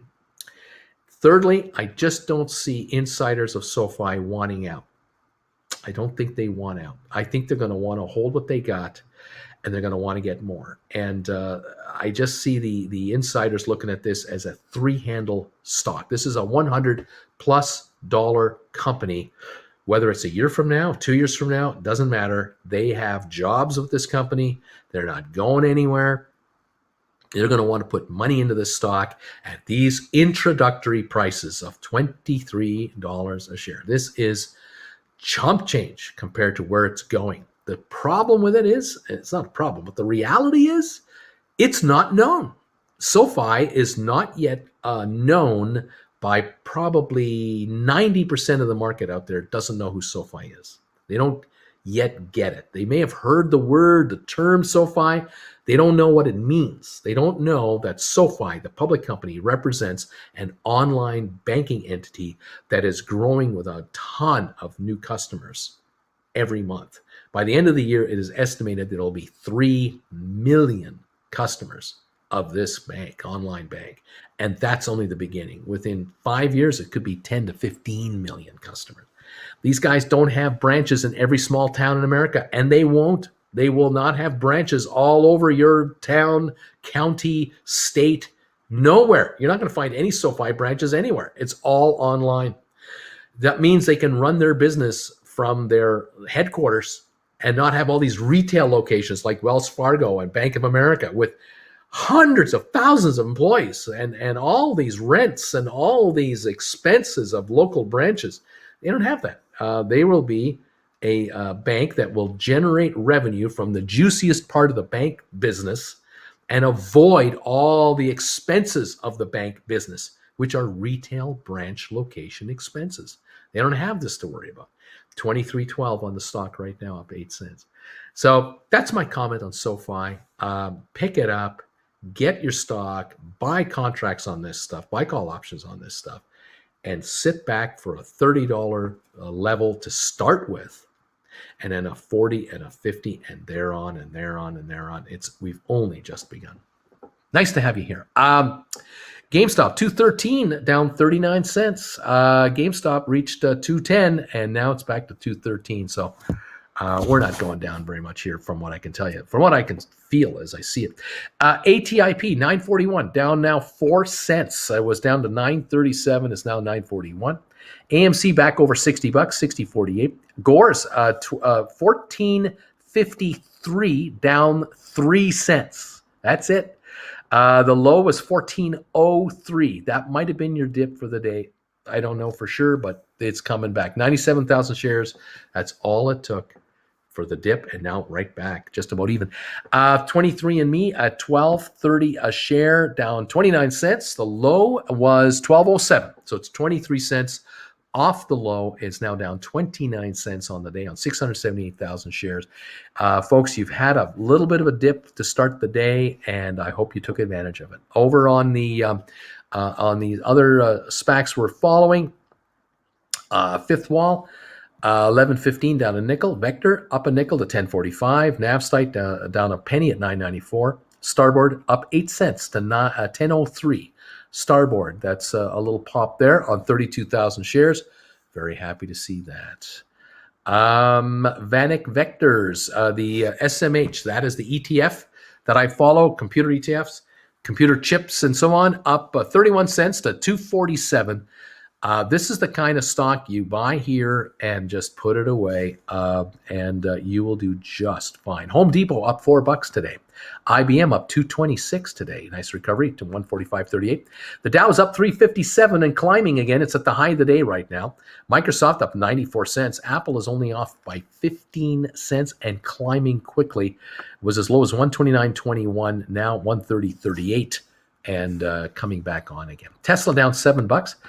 Over on Bed Bath & Beyond, down 11 cents. BlackBerry down 39 cents. On the cruise lines, Royal Caribbean up 30 cents, just not able to gain dollars anymore. It's at 85.89. It's up a quarter now. Norwegian up 23 cents. Carnival up 2 cents. The cruise lines are coming back. Yes. They're coming back to sail. Yes. They're running a couple of ships right now, one out of a couple out of Nassau in the Bahamas. I think there's a ship running from Viking out of Bermuda, and they're trying to run other ships here and there. USA sailings July expected and later, but they're still dealing with issues. Some crew members are testing positive even after vaccinations, and there's this continual fight between Florida and the health authority for the U.S. Names escapes me at the moment. Sorry, I'm too tired. In any event, there's a lot of battlegrounds going on. And for cruise lines, this is not good. They want certainty. They want clarity. They want exact policies that they can depend on and that they can promote to their sailors, to their customers. I cannot drive across the U.S. border to get to a plane out of Spokane to get to Miami. I can only try and drive to Calgary or Vancouver and then take a plane or two to get to Miami to get to a ship. But I have to have a negative COVID test. I have to be vaccinated. I have to pass another test at the pier. It goes on and on and on. And I'm not interested in playing this game. I don't want to play the game where I drop a whole bunch of money on the counter to buy my fare on a cruise, pay a whole bunch of money to an airline, to a hotel, because you can't do it in one day. I got to stay overnight. I got to rent maybe a car when I'm in Miami to run around a bit. I don't want to drop all this cash on the potential that I might test positive right at the pier because I got exposed to the virus on the way down here. I don't need this nonsense. I can't play that game. And I can imagine Europeans, it's worse. I mean, being from Canada and traveling, several thousand miles is one thing, but being a European and trying to fly into the USA right now, it's just way too ridiculous. And so these are the issues that these cruise lines are faced with, and the stocks aren't doing that well. I.e., good morning, Uncle Bruce. Experienced an issue with Questrade. When my SPACs change tickers, the average price of my stocks and options changes at a higher price. For VGAC January 2022 is at 210. For ME January 22 is at 310. I can't help you. I mean, there's nothing I can do. I appreciate this comment. The call, the complaint, the issue has to be resolved with Questrade. You can check the markets elsewhere to compare prices and quotes to see if Questrade is accurate or not, but I can't make anything of it. I'm not involved with the company. I know it's frustrating when these change names and they become new. Like the 4 VGAC were at 210, now they're showing at 310. But I have no idea what to tell you. I don't know.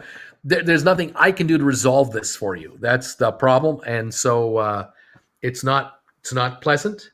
It's not right. It's frustrating as all get up. But there's nothing else I can say to nothing I can do. But thank you for being here and letting me know. It's a heads up to all of you out there, and maybe some of you have an answer for this problem or you've already addressed it yourselves. Please share, and I know that does get done. Thank you, everybody. SOFI, I keep talking about how great SOFI is. It was 23 something just a moment ago. It was 23.19. It's 22.88. It's on sale, down 16 cents. 22.90, 22.85 on sale right now. So SOFI, jump around in there, watch the SOFI go, try to catch your best price on SOFI. That's all I can say. The Dow is up 410 points now, 410 on the Dow, up 34 on S&P and up 31 on NASDAQ. GameStop just dropped to 207, now at 208. GameStop just recovered from 207.10 to 208.88. Jennifer is alive and well and moving about. Wonderful news. 208.80. So GameStop obviously came into a wall of selling and is now bouncing around a little bit. Welcome to the typical day at GameStop. ATIP at 941, down 4 cents. AMC at 59.28, again under 60, up 2 cents on the day. Gores down 11 cents to 14.45. 23andMe at 12.24, down 35 cents. That's what we have going on right now. Thank you, all of you, for popping by and seeing me and passing on your best wishes. We had a great day yesterday, a Father's Day for me, so I got to talk to my daughter yesterday. It was lovely. And I enjoyed very much visiting with, I think it was 9 of you this weekend. I was able to visit with 9 viewers individually, and we covered a lot of ground, talked about a lot of different things, and went over a lot of strategies. It's so exciting. The classroom side of things coming along. I will be restricting the number of live one-on-ones going forward now as I make room for classroom session time. So those of you who would like to have a one-on-one with me, if you get an email from me saying, this is the earliest date I can give you and it's into this point here, you have to forgive me. It's just it's only so many hours I can do it, and I need to get the classes going so that we can I can talk to more of you in an intimate setting through a classroom setting. And then those of you who miss that, would like to watch the class, you can watch the rerun of that edited rerun of the live setting through the website. That is all happening soon, very shortly, like the next couple of weeks. It's coming. I don't have the start date. I don't have the numbers. I don't have it. Not ready yet to reveal this. When it's set and ready to go, it'll come out. But right now, it is quickly coming together. 4 different people are working on the website and the classroom setups as we speak. And in the meantime, I'm on the air 5 hours a day, 5 days a week with you. And then doing the one-on-one sessions on top of that. Jennifer, how are you today? I'm good. What is happening in your world? We have heat warnings coming for the interior that 38 to 40 at the end of this week. What? Yeah. How hot? What is that in real temperature? What's that in American temperatures? Hot. Oh, 40 is hot and 40 is cold. It doesn't matter if it's centigrade or Fahrenheit. well, today in Creston, we're supposed to hit 84. Yes. Which we call that hot around here. Tomorrow it's 90 estimated. Then it's 86, 84 Wednesday, Thursday. Friday 90. Saturday 97. Sunday 99. So next Monday 97. Next Tuesday 93 and Wednesday 93. What's 97, 99 in centigrade? I will tell you instantly. I will tell you as quick as I can instantly. Here we go. Okay, Creston, Celsius. Today, high of 29. Tomorrow, 32. Wednesday, 30. Thursday, 29. Friday, 32. Saturday, 36. Ooh. Sunday, 37. Monday, 36. Celsius. Pure sunshine here the next 10 days. Just pure sunshine. So it's the hot summer weather kicking in right now as we are starting this up. Heading for yikes. July and August are hot months. Them there hot months. Now, to give you folks in America an idea of how hot is, Palm Desert, which is, it's hot. It's 43 today Celsius in Palm Desert. Tomorrow will be 43, Wednesday 39, Thursday 41, Friday 43, Saturday in Palm Springs 46, Sunday 46, Monday 46, Tuesday 45, and next Wednesday 47 Celsius. Yes, that's pushing the Fahrenheit envelope to the. That's a lot of air conditioning units. That's a lot of electricity being used up, isn't it? Yes, that means 115 degrees in Palm Springs, Palm Desert, starting next Saturday until 117 the Wednesday after that. That's pure hottest temperatures of the year usually in that region, and probably already. The rolling brownouts to go with that. That's the problem in California. Yeah, we're going to be in the 80s and the 90s. Palm Desert will be in the 110, 115s. And I'll tell you, I still love living in the desert, even in the summer when it is 115. Not that I go outside and run around parking lots and go, it's 115. I don't do You'd that. go out at 2 o'clock in the afternoon and ride your bike. I would go about at 4 because the shadows start to get long in Palm Springs because the sun sets at 7:30, 7 o'clock. So I get the shadows over the roadways, and then I love riding on the shady side of the streets because you get to know when you're down there what streets have the best shade and what streets are wide open with no shade whatsoever. You avoid those areas. But if you're moving at 10, 12, 15 miles an hour, the air cools you off, you stay dry. As soon as you stop your bike and get off your bicycle in a shady tree and you just stand there, drink some water, you start to sweat because the air is not evaporating enough. And you are sweating and sweating. Then you get on your bike and ride again and you feel cool because the sweat is now evaporating off of you. I love it. I love the dry heat. I hate the hot humidity. I love the dry heat. But we're not there, we're here, and we're still going into the 90s here. So what the hey? What the hey? We got air conditioning, we got fans, it's good. AC. I got the greatest viewers in the world with me. What more does a guy need? I mean, come on. Everybody will be downstairs in their basements. That's right. Isaiah. For those people who have basements. Thank you, Isaiah, for joining us. Yeah, we have basements. They don't have basements in California like in the desert like we have here. That's true. That's true. I missed my basement. It's kind of like a giant story. Yeah, I remember when Jennifer and I were kids here in Canada. Every house in Canada pretty well has a basement. And in Ontario, hot and humid Ontario, you would get 90-degree temperatures, but you would have 80% humidity. It would just be oppressive.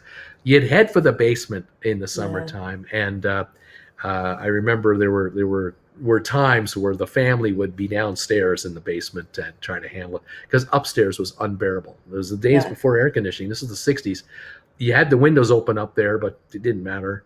But I remember my father putting an addition on his house in 68, and the addition included central air conditioning. Nice. He put the money down to buy central air, and it wasn't for the comfort of his children. It was for himself. That the kids happen to be along, Yeah. but Mom and I need that air conditioning. And I know that he was thinking of his youth in Lithuania and in Germany, and with the hot, humid weather there. Air conditioning in the 30s? Are you kidding me? Oh, Yeah, no. You would die in the oppressive heat. And so, of course, you would spend time in the Keller, in the basement in Germany, to try to get at least 10 degrees cooler, 15-degree cooler temperatures. Yeah. But both Jen and I remember our childhood without air conditioning up until a certain point in time. My mom had her summer kitchen, so she had the stove downstairs, and we lived, because Medicine Hat is in the Palliser Triangle. It's a desert. It gets hot. It's 110 degrees. Yeah. Just like Palm Desert in the summer. The firemen would come and open the hydrants and let us play in the water.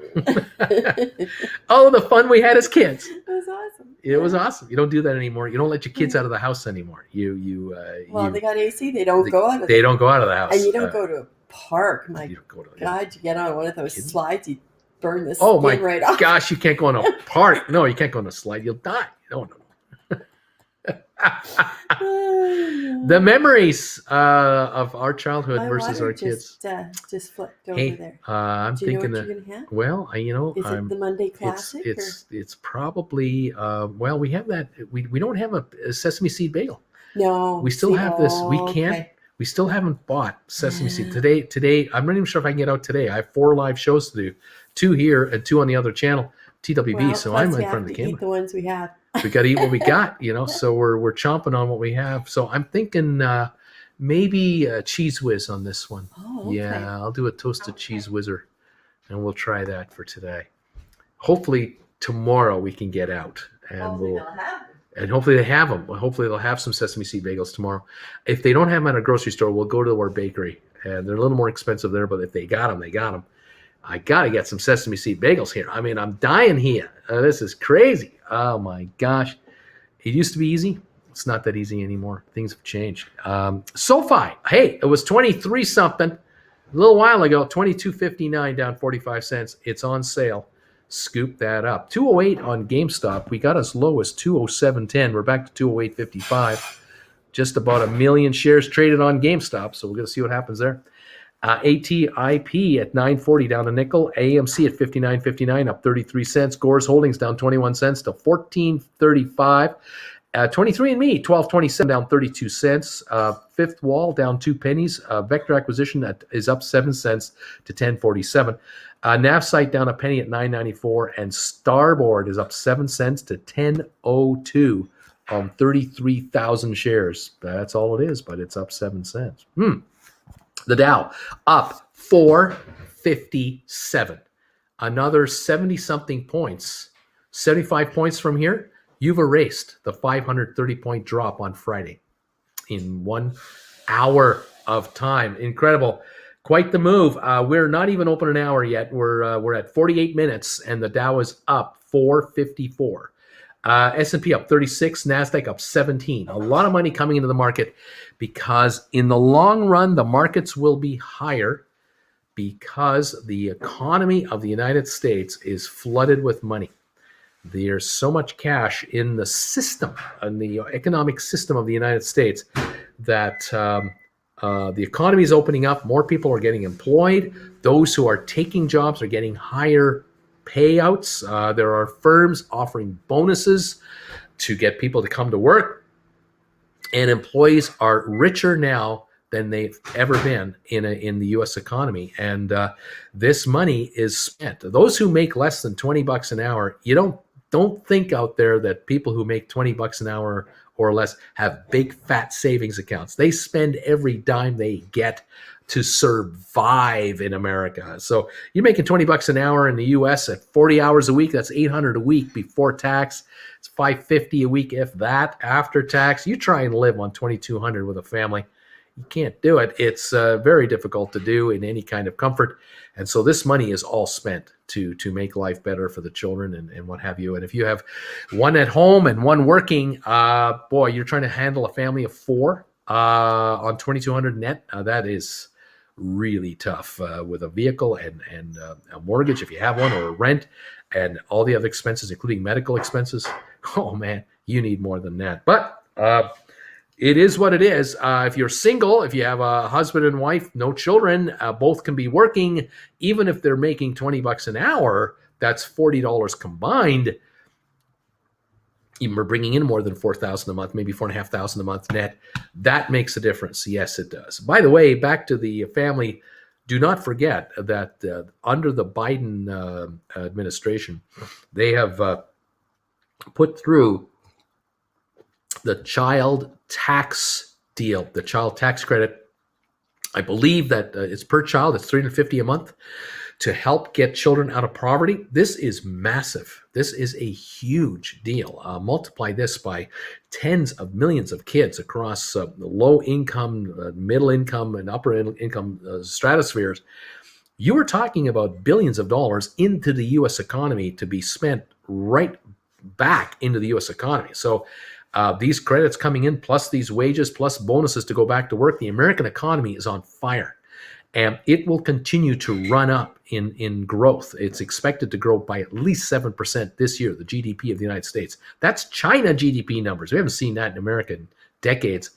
This is a big deal. That is why these markets will go higher, because the PE multiples and the earnings capacity of a lot of these corporations is exceptional, whether it's McDonald's, Coca-Cola, whether it's Costco's, the Apple stores, the Amazons of the world, all the online sellers of the world. The economic flow is huge, and the spin-off jobs created from these companies is also very large. You might think about Amazon being a warehouse distributor of product.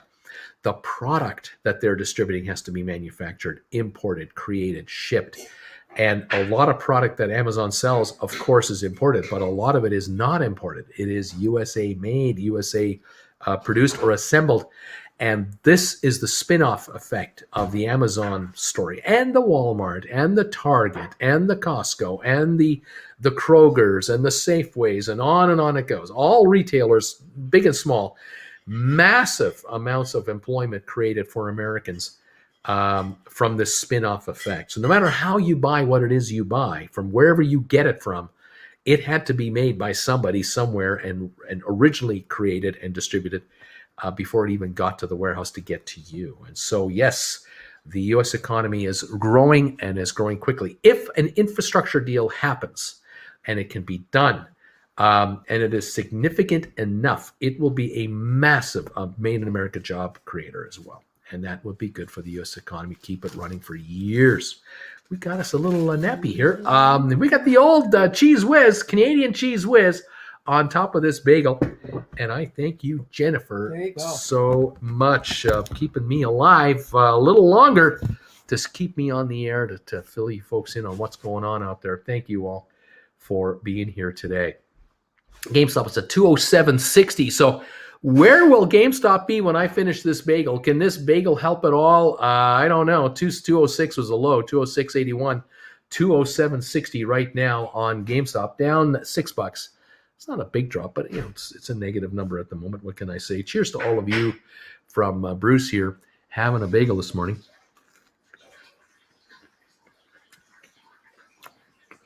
The bagel's okay, but it's not the same. It's not the bagel I want, but it's a bagel. And there you have it. SoFi, $22.64.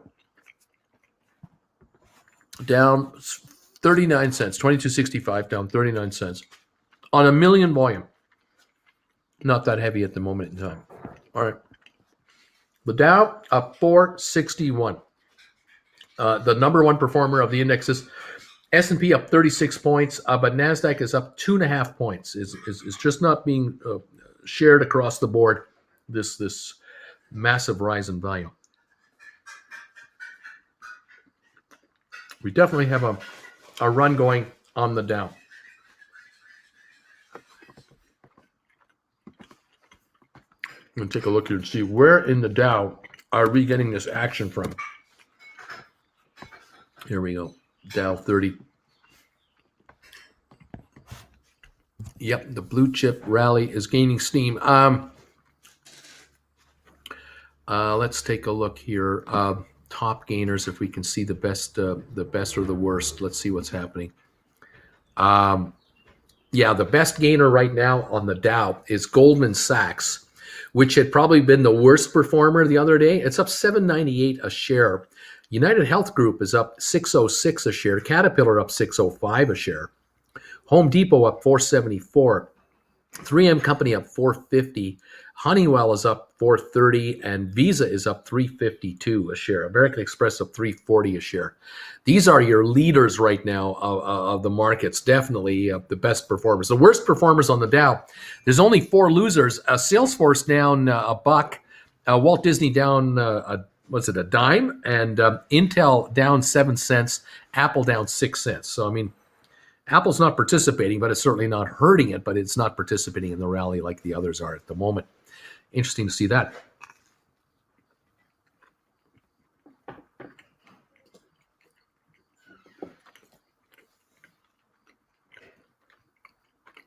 Looks like SoFi is coming up a little bit now. 22.72, a little better.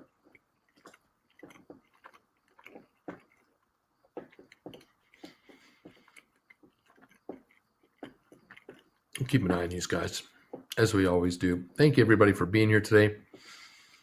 I appreciate all your support. Thank you to Lon Nicholas for your donation today. I appreciate that. PayPal donation was made this morning, also from Glenn Windham. Thank you, Glenn, for your donation today. That's wonderful. These PayPal donations, great. Thank you, guys. All right. Thank you for joining the channel. Thank you for becoming members of the channel today, becoming subscribers of this channel. Love that you're subscribing and hitting the bell notification icon. Nice that you're here. Thank you, everybody. Thank you for the 698 thumbs up so far. Thank you for that. Approaching 700 already. That's nice.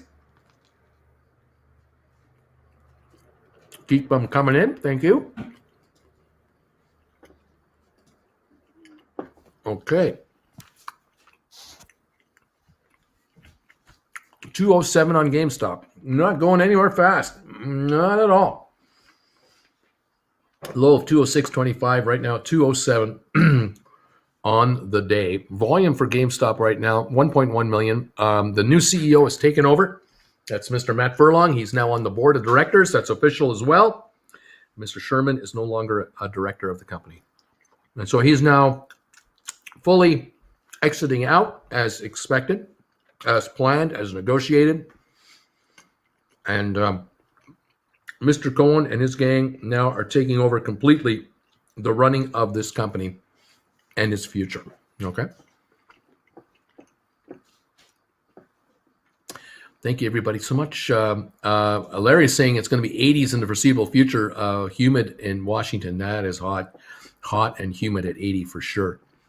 It's rainy and humid here in Jacksonville right now. Classy Jacksonville, right on, Waffle. Let's see. I got a buddy that lives in Palm Springs. It's a beautiful place. I do love it. And Germany was on the weekend familiar to Palm Springs, heat-wise, I imagine. And we had a tornado last night here in Bumheck, Iowa. Okay. I'm the same Uncle Bruce. I'm a California lizard. There you go. Uncle Bruce wears a Yoko onesie while biking. Alex, never understood Fahrenheit.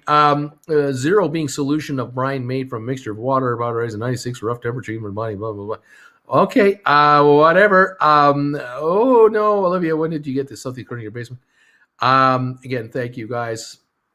A lot of folks saying hi to each other. A lot of thumbs ups being thrown around. Thank you, guys. Thanks for the thumbs ups. It's raining and storming here in Colony, Oklahoma. Bruce, what do you think about writing a covered call for SoFi? January 21, strike price of $25 for $4.35. What do you think if I wrote a $25 call option at $4.35? Well, the good news is it's a nice premium. The bad news is it's just ahead of the price and it's too close to the price of the stock and it's too far out. If I were writing a call option on SoFi, I would only write a 25 but only with like a couple of weeks to go if there were one available. But I don't know what kind of premium you'd get. And at the moment, I think it's too soon to consider writing call options on SOFI, because I would rather see the stock in the 30-35 range and then be offering 39s and $40 call contracts. That's where I really want to be playing the game, not down here, because the stock down 35 cents right now, big deal. This thing can pop $3 in an hour and could be 25, 26 bucks this afternoon. And you'd be already in big trouble. Not big trouble, but I mean, you'd be threatened with a buyout immediately. Nothing wrong with being taken out at 25 plus $4 in premium. There's nothing wrong with selling out at $29.35 on a $22 stock. There's nothing wrong with it. But the shares could at any time do the pop, and then you could get the same kind of premium on maybe a $34 or $33 contract and be offering your stock at $37 without this instant turnover. But whatever works for you, works for you. I will not talk you out of it. Nobu, hey, Uncle Bruce, seems like SOFI has consolidated about 22.50. Hope I won't jinx this. Well, it is where it is. And like I said, I believe that the stock it should be over the $30 mark just on its value. That's my personal take on it. This company is growing. It's on fire, and it will become well followed and well known by the rest of the market.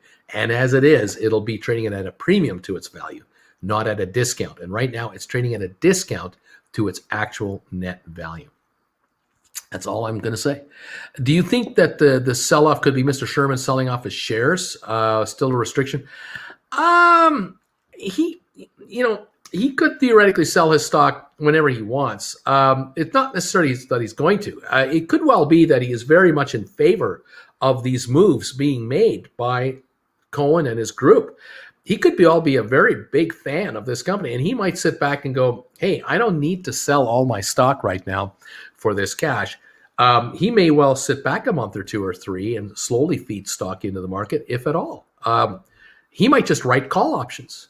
I mean, he can do that now. He can now write call options against his stock, and he could play the same game you guys are. He could be writing $500 call options for 6 months from now or longer and bring in some serious money without selling his stock. And he could live off his call options for the rest of his life comfortably. I mean, to the tune of millions of dollars, millions and millions and millions.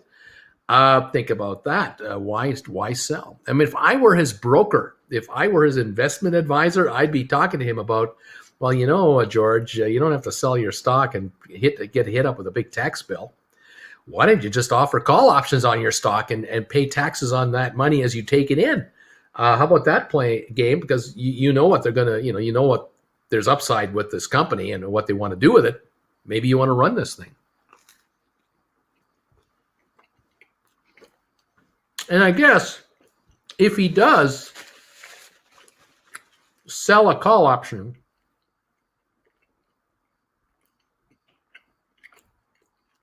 say at $500 a share,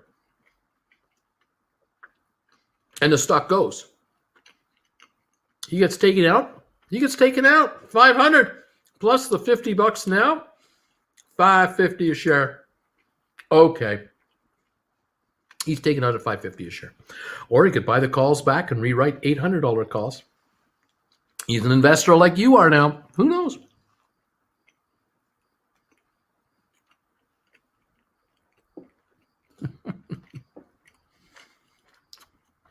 Bill, I agree. 2 types of weather for Florida. Hot and humid and hot.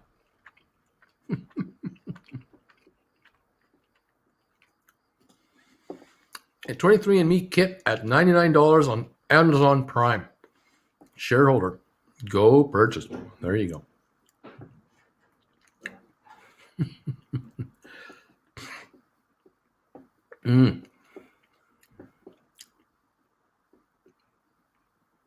Yeah. This guy's no dummy. He knows what's going on.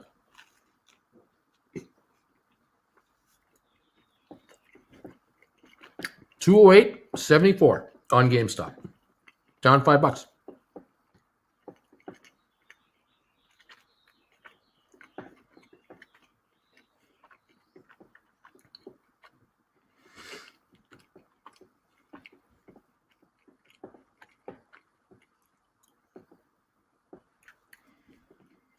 AB is asking, is the market probably going to behave this way for a few days or weeks because of the merger interest rate hike? It's this common or on a recent phenomenon? Last 10 plus years, rates are historically low. There will be no interest rate increase. There isn't one coming for 2021. There isn't going to be one for 2022 of any significance. If there's going to be an interest rate increase, what do you think it's going to be? You think that the bank, the Federal Reserve is going to take their 25% basis rate and they're going to raise it? Well, how much are they going to raise it by? And where's it going to go? 20%, 15%, 12%, 8%? How about 0.375 or 0.4 or 0.5, half a point? Maybe that might be the whole thing we're talking about here. Is that's going to upset this entire stock market and investment community and this entire U.S. economy? Oh, give me strength, please.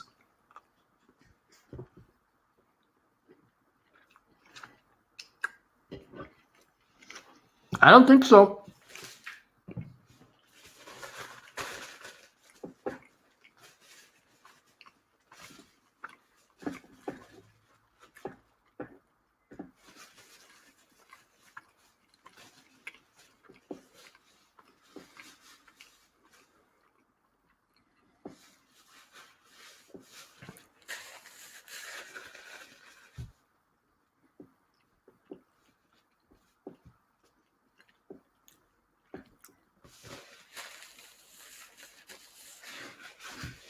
Dougie, give me strength, Lord.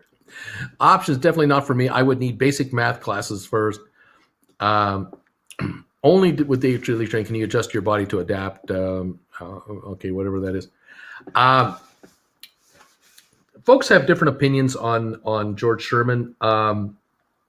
He made certain moves that had to be made back in 19.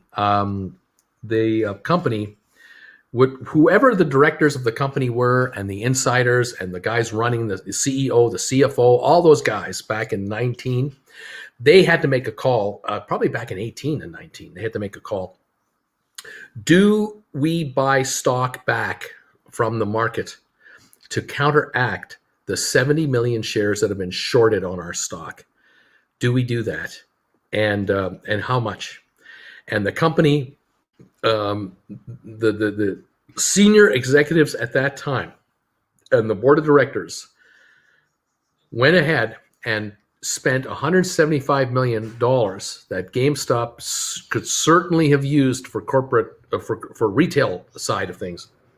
They took $175 million of corporate cash and they bought up over 35 million shares of GameStop stock at an average of $5.19 a share and retired those certificates.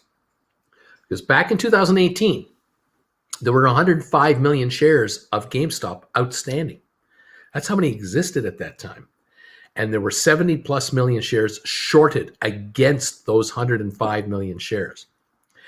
And the 70 million that were shorted were shares that were free trading. These were the 70 million free trading shares that existed at that time, back in 2018. Within a year and a half, GameStop, the company, had bought back on the open market 35 million of their shares. Free trading stock they bought back. This is all free trading stock. None of the insiders sold a single share back in 18, 19. It was all free trading stock bought back to lower the share count to 70 million outstanding and lower the free trading stock from 70 something down to 50 something million. The problem for the shorters was that they were short 70 million shares and there's only 50 million free trading. And there's this 20 million share short squeeze that came back to bite them, and bite them hard it did. It started in January 2020, this year. It began really hitting them. And by February, we saw the stock at $300-400 a share, and the rest is history. The company has only issued 3.5 million shares since back into the street at 150 something a share. And now they're talking about issuing 5 million again for additional cash, but around these levels or higher. This will bring them another $1 billion. They only spent $175 million to buy back 35 million shares. They've already received 550 odd million by selling the 3.5 million shares. So they've already taken in triple the amount of money they spent to issue stock a second time, all with George Sherman as chairman, as the CEO. You got to give him kudos for that. Whether Cohen was involved and anybody else, that's besides the point. Sherman was there, and this happened under his watch. Like him or hate him, it happened. Now here we are at 210, 207 a share, whatever the price is. He's out. The company can issue 5 more million shares anytime it wants, any way it wants. The company's got a $770 million cash in the bank, no long-term debt, and the business is turning around. Okay, he's time for him to go. Get it? It's all right. He's going out the door with a lot of money, a lot of stock. Great. And Cohen and his gang are in. Great. Cohen bought up 13 million shares that used to be free trading, by the way. He bought those back. Now, insiders that have left have sold stock that were restricted. They've sold stock out into make them free trading. But after it's all said and done, I don't even know if there's 50 million free trading anymore. There might only be 45 million free trading shares of GameStop now because of what Cohen bought. He bought more than what insiders were selling when they left. Interesting. The next 6 months will be interesting to see, does Cohen and anyone else on the board buy up stock on the open market themselves to tidy up even more of it, to take more off the street? I don't know. This will be interesting to see. Also, will GameStop attract 1 million new shareholders this year to come into the stock for the very first time to buy up 1 share to 100 shares each? And could that take 20 million more shares off the market, off the free trading market? It's still free trading stock, but it could it be taken out of circulation with this number of people buying stock for cash around the globe using this device? If that were to happen, you've got an AMC situation, another one brewing, where the stock will go from here to 600 a share with no resistance because the stock is all gone. It's all been bought up and it's in solid hands that aren't interested in coughing it up unless it reaches 1,000 a share. Could that happen? That is what we're all guessing right now, and we're at 207.58. That's the position we're in right now. So could it happen? Well, yeah, it could. We'll see what's going on. Now what's going to happen? Oh my gosh, we don't know. Call to buy SVAC January 2023 strikes $10.65 premium. That can't be right, or could it? Boy, if you can get those, that would be pretty good, but that might be the bid. I don't know what the ask is. Hey, Uncle Bruce, when a company sells shares at a certain price range after a big run-up like GameStop, would you say that it creates a new imagined floor for investors? Company says our shares are worth this now. Well, it's possible. I would say this: the longer the shares spend time in a trading range, the more a floor is perceived to be created. And GameStop has been sitting now between this 205, 210 to 250 range, kind of 230 range lately, but they did have that 330 run not too long, what, week or two ago. You can see how the shares of GameStop with a little bit of volume could run up 100 a share, no problem. It won't take much. If we're bringing in 1 million shareholders into this company's stock, even if it's $250,000 a month for 4 months in a row, you might have a $100 gain a month for 4 months in a row. And there will be no drama to it. It'll just go from 207 to 307.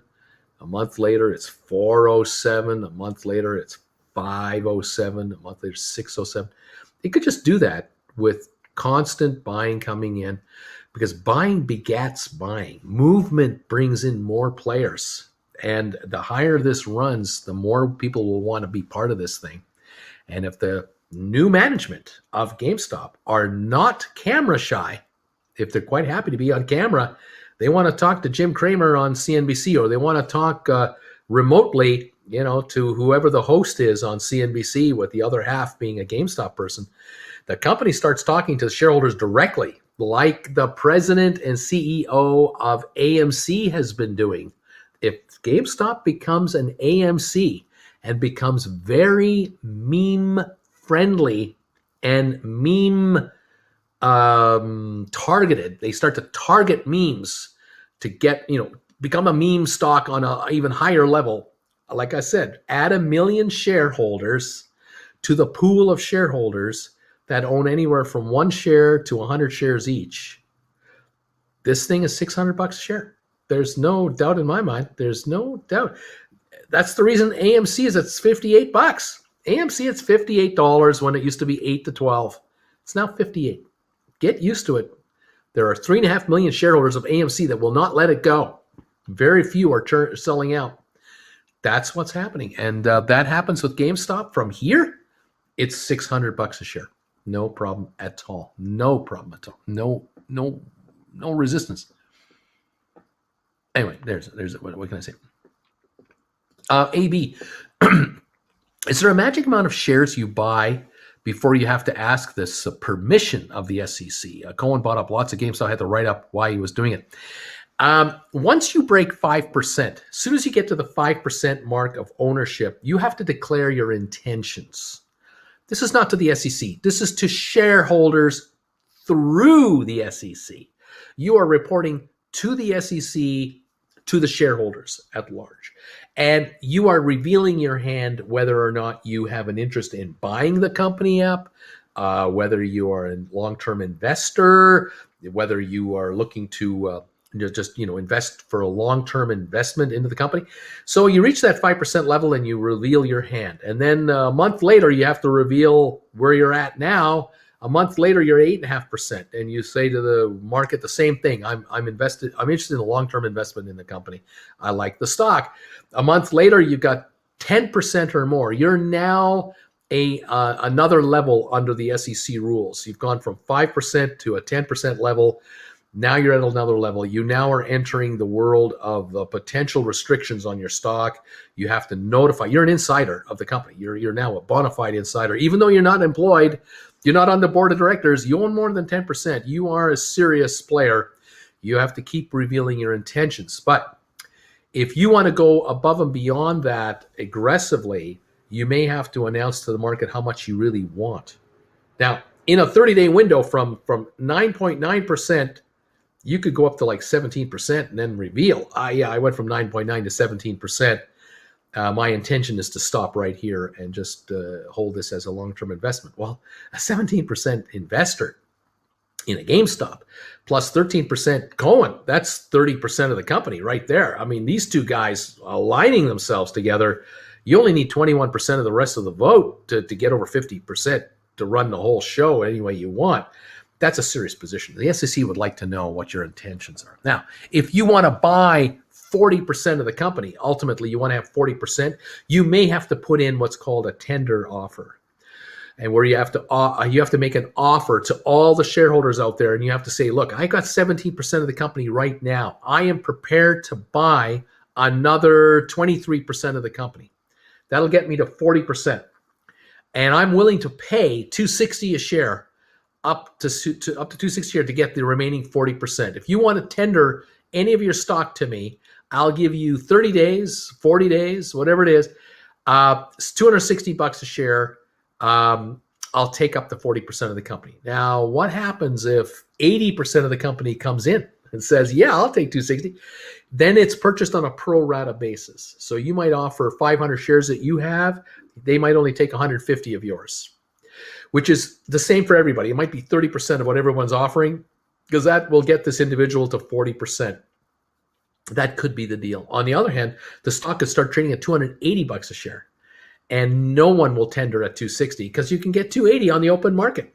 And so this investor is stuck at 17 for a while. That could be the deal. These are things that can happen, but I'm not expecting any of this sort of stuff to take place right now. Okay, lots of things could be going on, right? Yeah, okay.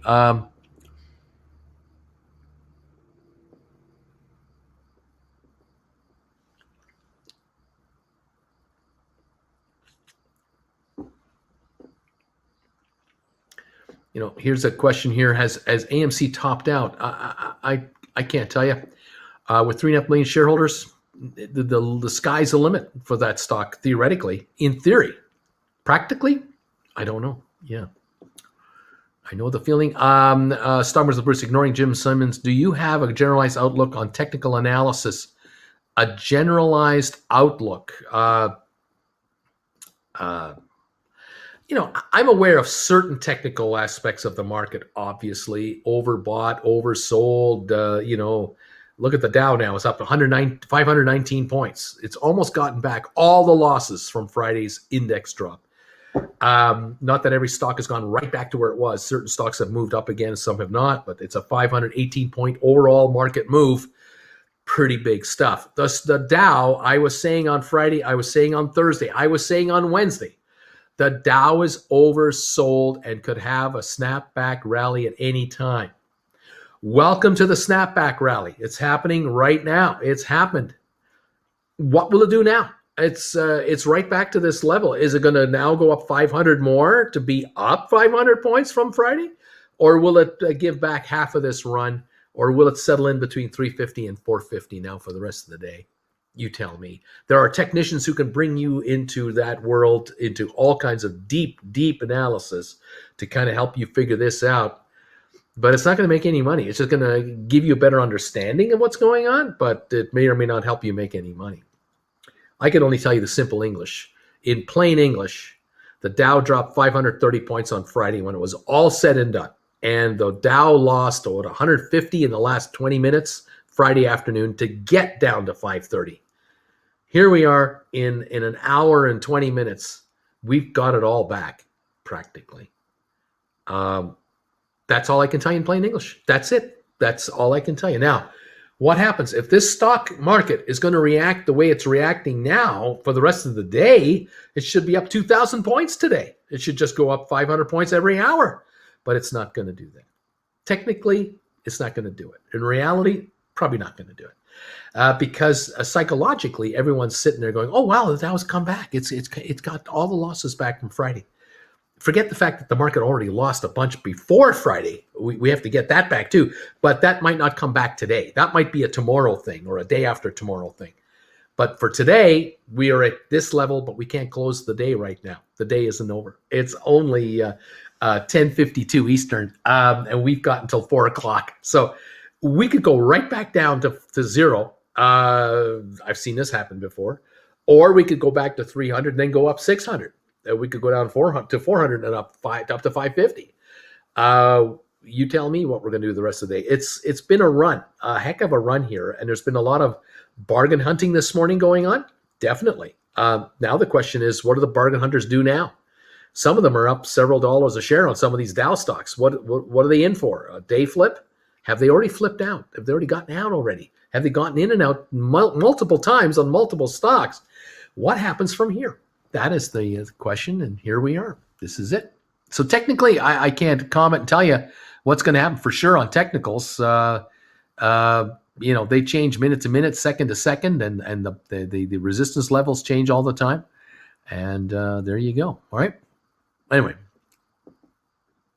Uncle Bruce, do you still like January calls for SMH? Just saw a headline that the chip shortage could run well into 2022.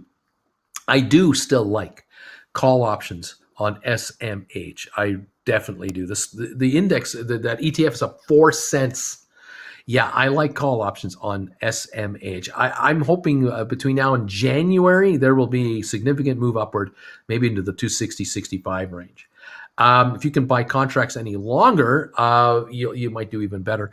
But on the other hand, if you can get these calls as close to the money as possible, I think you can do rather nicely with them. So yeah, that's my thinking on it. Is there a squeeze on bagels? Should I buy options on cream cheese? I kind of wonder. I'm having trouble finding them. Pump the thumbs to 1,000. Bill, rule number one, buy the dip. Every time the market goes down, buy. History shows it's always the best play. Sharon, checking in, disappointed to see only 776 thumbs ups right now. Hope to see 1,000 when I check in again. Where are we at on the thumbs ups count right now? 781. Thank you all of you for 782 thumbs ups right now. I appreciate that. We have 29 on the downside, 782 on the upside. Appreciate these. Please keep them coming if you can. I would appreciate it. Thank you, everybody. All right. Nice of you to be here. I just noticed GameStop, 199, 198.76 on GameStop right now, down $14. Just took a shot from 208 to 198 in 3 minutes. There you go. There's an attack happening on your stock. Have you seen it before? I think you have. Dip time is just around the corner. If this stock drops another $5, it'll be a 10% drop on the day. And that will put it on the short sale restricted list for the rest of the day today and all day tomorrow. 199.31 last trade, 200 now, 200.07. The low though, 198, and it is definitely getting hit by somebody. There you got it. Let's see. Any of you who have written $500 calls, 400 calls, 350 calls, 300 calls, you got to be smiling. Stock has dropped off. Any of you who've written 240s, 230s, 220s, 250s, your contracts might be so low right now you might want to buy them back on a dip and then rewrite them later today or tomorrow. You never know. But I cannot tell you whether or not this is the low of the day or not. Is the low going to be lower than this? I don't know. But at the moment, 199.98 on the stock of GameStop right now. And that's what we have happening. All right. What else is going on here? Any news on Gore stockholders meeting? Nothing yet, Bill. Waiting for the word. Hoping to hear the word at any time. At 14.21 is the stock, down 35 cents. We're not getting any help from the stock today telling us that it's happening, obviously. SOFI is down only 30 cents to 22.74. SOFI today has been as low as 22.22. That was 52 cents ago. It's now down 30 cents on the day on 1.3 million volume. For a rather light day on SOFI. GameStop 201.70 now, 202.22. So it's popped up about $4 from the low of about 2 or 3 minutes ago. How long this will last, I don't know. Is this a snapback recovery or is this the beginning of another down dip? I don't know. We'll watch it. ATIP down 7 cents to 938 on 180,000 shares. AMC 56.97 down 229 now. It too got hit in the last half an hour. Shares are at 61-ish and now they're at 57. So they're down about $4 on 73 million shares. Very light volume for AMC compared to what we're used to here. Gore's Holdings 14.21 down 35 cents. 23andMe is down 93 cents to 11.66. There are some options that could be a super good buy here on 23andMe. Why is it getting hit today? Lord only knows. It's the third day of listing and it all got to sort itself out. We will find out as time goes by where we settle in. Fifth Wall 11.20 unchanged. Vector up 9 cents to 10.49. NavSite unchanged. Starboard up 6 cents to $10. Vanik down 12 cents. Over at Home Depot up 5.65 on Home Depot. That is having a nice day back to 308. IBM up 331 on IBM. 146.40.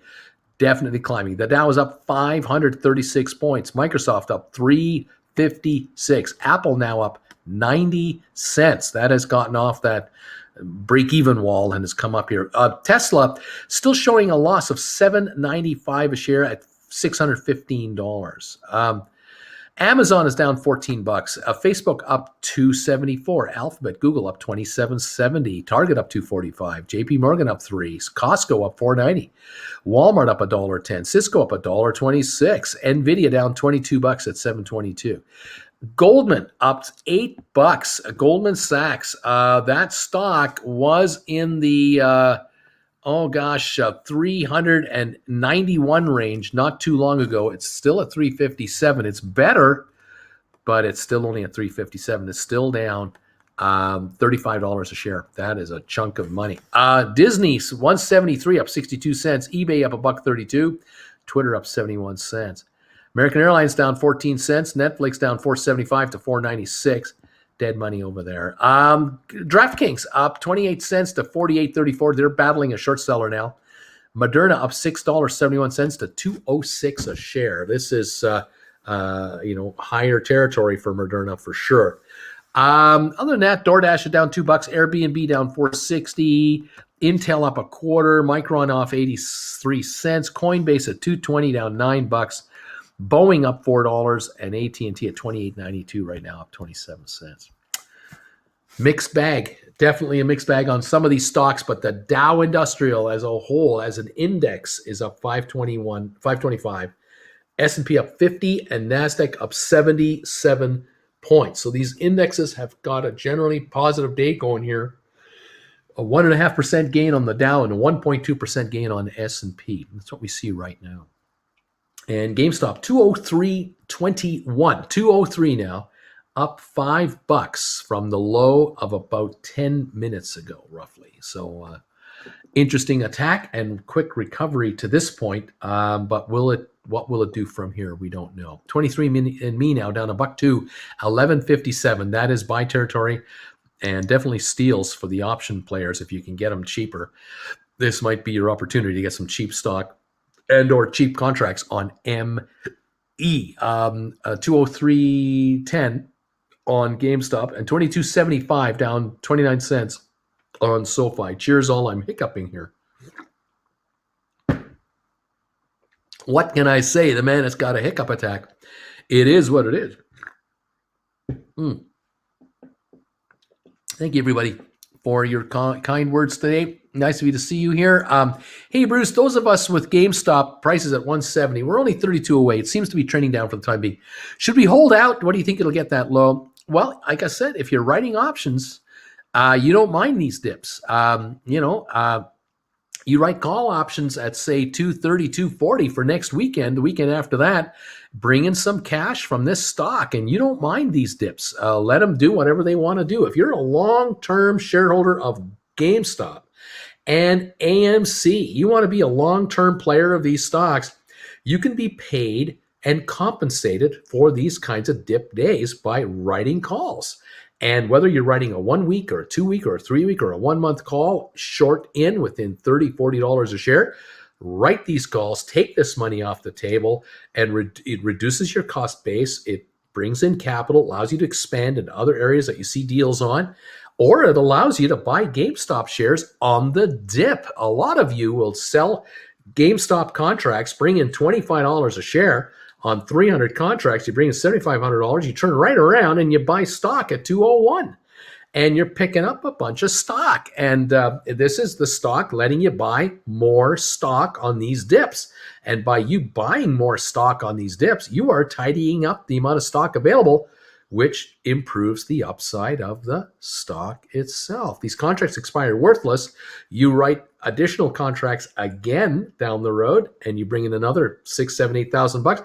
You buy the stock again, and you again acquire more. There's a bunch of you who are doing this, and you are systematically over time acquiring more and more shares without putting any money on the table.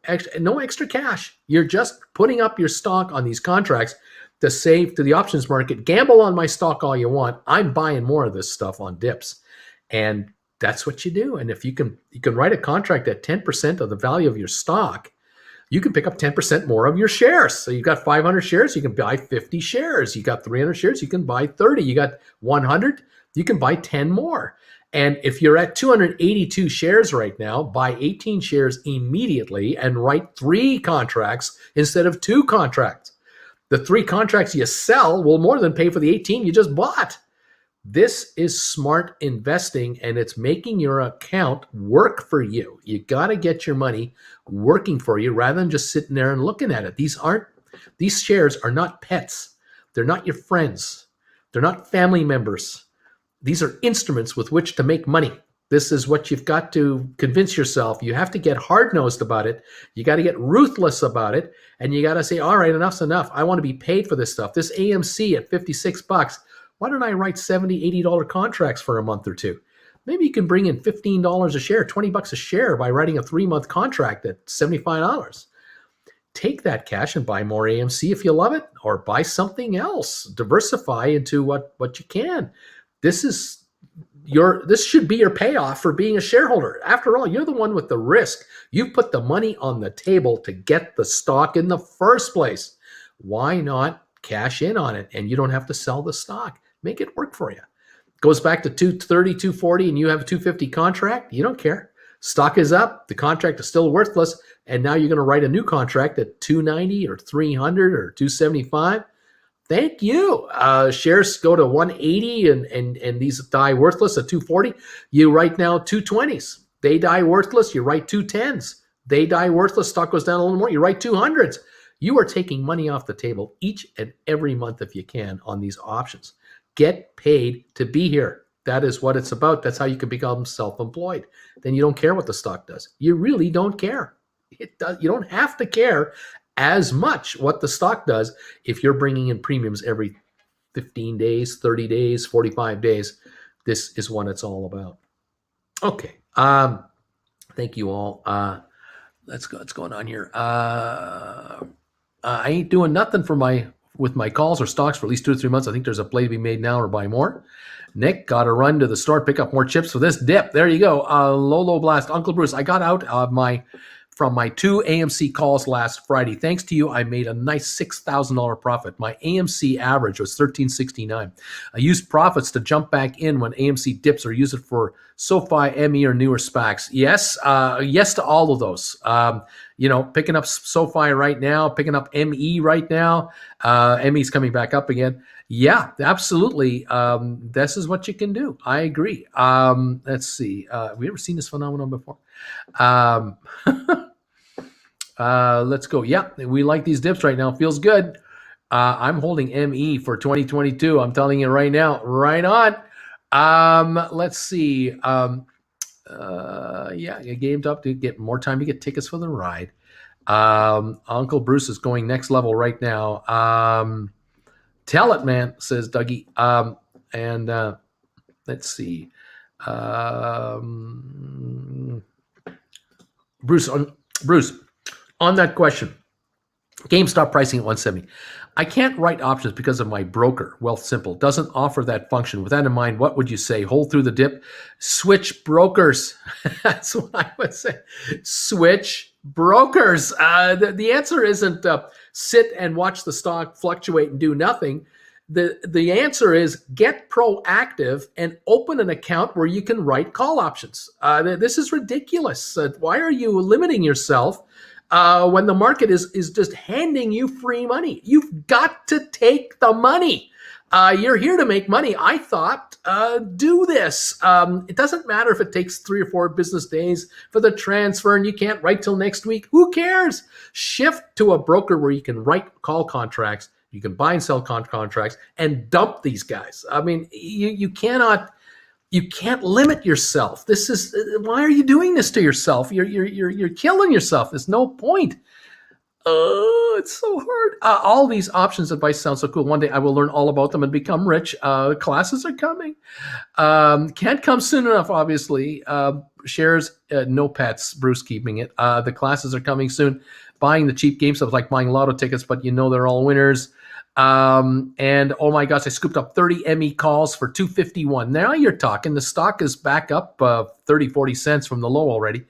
Vash, oh no, my one weakness, everyone and everything, my friend, I can't sell my friends. That's my slavery. I'll hold them forever. There you go. Just ate a cinnamon bagel from Costco and I bought the dip. Sell 2-week contract for $650. $300 strike on GameStop for July the 2nd. Wonder if it'll get current. If it'll currently at 5 to 520 bid ask. I wonder if I'll get it currently at 5. Yeah, no, I see what you're saying. Should you try to get 650 is what you're asking. That's what you're trying to say. July the 2nd. Well, those expire in a couple of weeks, so you need the GameStop to make a bit of a run for you. You're trying to write a $300 contract for July 2nd with a $202 stock price. You may not get it. It's 203, but these shares. You know how these shares are. They can drop $10 in 2 minutes. They can jump $10 in 15 minutes. They can move $20 in a day. Right now, 204.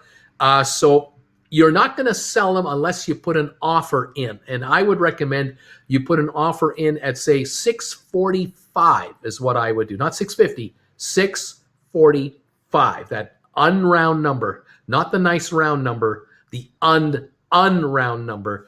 Offer them up and see if you get taken out. If you get taken out, great. If you don't, reassess and see what you do next. Maybe you'll write July 9s. Maybe you can write July 9s, keeping in mind there's a holiday after July 4. It's one less trading day. It's a good thing. write July 9s and take a look at 300s or 310s or 320s or 280s and bring in a nice fat premium for that time frame. That maybe you can get $10, $12 a share for July 9s at 280 or 285, something like that. Keep an eye open for that. 202.46 on the stock. All right. I really shouldn't have given my shares pet names. Right on, Uncle Bruce. Dumb noob question. If I buy a call option without owning any stock, I end up reselling the call. Next person exercises. Would I owe the shares to the original writer? No. If you don't own any stock, you buy a call contract on let's say SOFI. You buy a call contract on SOFI and it's a $22.50 for January, right? And the stock goes up and you sell the contract for double what you paid for it. You're out, right? That's the end of your obligation. And the only obligation you had when you owned the contract, when you bought it, was at your choice. You could exercise that contract if you wanted to and demand to be able to buy the stock at $22.50. Or you could sell the contract into the open market like you did and make money on it or break even on it or lose money on it, but hopefully make money on it. The only other option you have is do nothing. Nothing. And at the end of the deal, next January, if the stock is under $22.50, your contract has zero value, you lost all your money. You're not going to do that. So you're buying the contract now. You're looking for the stock to go up. You're going to sell the contract and cash the difference. So if you can buy the contract for $250 and you can sell the contract for $350, you made $100 because it's a $250 purchase with a $350 sell price. A $250 contract times 100 shares is $250. So if you buy them at $250 and you sell them at $750, you've tripled your money. You turn $250 into $750. But if you buy 10 of those contracts, 10 of the $250 contracts, you're putting $2,500 on the table. And if shares go up and you sell those calls for $750, you just turn $2,500 into $7,500. Now, $2,500 cash right now will get you just a little over 100 shares of SOFI. Just a little over 100 shares of SOFI. In order for you to triple your money from SOFI stock, it's got to go from $22 to $66 a share. But on a contract buy, on options, the stock doesn't have to go to $66 for you to triple your money. That's the difference here. You can buy a $22.50 call on SOFI and the stock goes up $8-10 a share. You've more than tripled your money on your contracts. That's the leverage factor coming into you all of a sudden. 2,500 turns into 7,500 rather than 2,500 turning into 3,500. There's the difference. You make $1,000 or make $5,000 profit. That's the thing about options, but you got to buy the right ones. You got to go long. You got to have the time for the stock to deliver, because on days like Friday, when we drop 530 points, you can't get caught up in a lousy day like that to wipe you out. On a day like today, when you go up 485 points, it feels better and it sounds better and it looks better, but the reality is SoFi's down 31 cents and the Dow's up 480 points. You still didn't make any money, theoretically, on SoFi, because you're looking at between now and January for SoFi to give you a return, not Friday to Monday to Tuesday. That's the difference. It could well be by the end of this week, SoFi could be at $28 a share. It could be. And you might go, I'm selling now. I'm a happy kid. I love this. I bought these at 2 and they're sitting at 7. I'm out of here. Great. Make your money. Run. Yeah. Roll into something else. Yes, absolutely. Take the money off the table. Wait a couple of days. Watch the market, and then jump back in again at the price you like because of the circumstances of the market. Yes, you're in for the long haul. You're going to win. That's the way to go. Yeah. Take the money, damn you, says Waffle. It's most likely they were new to trading and didn't even know options were when they joined the brokerage. And I'm not mad at anyone. If I'm coming off angry, I apologize. I'm not angry at anyone. I am passionate about what I'm talking about. And I'm trying to make this in a simple English format. It's not your fault if you're involved in a brokerage firm that doesn't have options, if you weren't even thinking of options. It's not your fault. You're fine. But it's time to move on. It's time to upgrade because you're getting smarter. You're picking up more knowledge in the marketplace than you had a month ago, 2 months ago, 3 months ago. If you're hanging around here a while, you're getting more of the hang of what's going on out there. It's time to maneuver your accounts to where they have to go to do what you can do to manage your affairs and make some money, because it's time. Yes, never give it to a manager. Do it yourself. Bruce yelled at me. Thanks, Bruce. Fitz, I love you. I love you. Graham, hi, Bruce. How will you communicate the classes and how to register? I'll let you know soon, very soon. Don't worry. It's coming. You'll hear all about it. It means he loves you, Fitz. You know what that means, the platoon for the Bagel Brigade. Take it all. Let's see. Video. Thank you for this donation. July 2nd, 21 covered calls for 390 or 420 strike. You're looking at writing call options on GameStop. You're wondering, should you write the 390s or the 420s? Is that the question? You can write the 390s. You can write 340s. Take in premium. Get a higher. Get more per share for that amount of time. Get more money. Get more money in. The stock's at 202. If it runs to 340, you wrote a 340 contract. You take it out at 345. It's all right. You'll take your money. You get your $340 plus your big fat premium right now. Buy the stock back, write new calls at 400. You'll find, just keep on going. You'll be fine. Let's see here. I've been doing covered calls since February, March, probably made about 1,500 since. Not many for GameStop. Otherwise, it would be way more, and I don't want to miss the rocket ship. There you go. Since a lot of these SPACs are ground floor, should we expect a delayed bounce back? No, seems the SPAC's action trails or lags the overall market trend, isn't strictly tied to it. AB, the last comment you made right there is the accurate one, the most accurate one. It's just not tied to it. Look at the Dow. It's up 500 right now. SPACs are down. It doesn't matter. The Dow is irrelevant to your SPACs. Most of your SPACs and the companies that used to be SPACs that are now regular companies, they're so new and unknown. They haven't been discovered yet. You guys are super ground floor. You are the first to know. You have a secret at a party that no one else knows. And by the time the party is over, everyone else will have figured it out, and they will be buying your stock at way higher levels than you ever paid for them. You just have to let the party happen. Get in now and get your position and sit back and wait. Okay, Brett, man, Fidelity will only let me write options. I can't buy options, so they're perfectly happy to give me margin. Yeah, Brett, I'm not sure why that is. It could be you have to apply for it. There's something there. I don't know. You might have to switch houses. I don't know. Let's go. Thank you, everybody. Yeah, I applied for level 2, but I got denied. No feedback on my end. I called, and the guy was like, supervisors make that decision, and I didn't have the time to keep getting escalated. Might be time to move firms. Just go somewhere else where you can.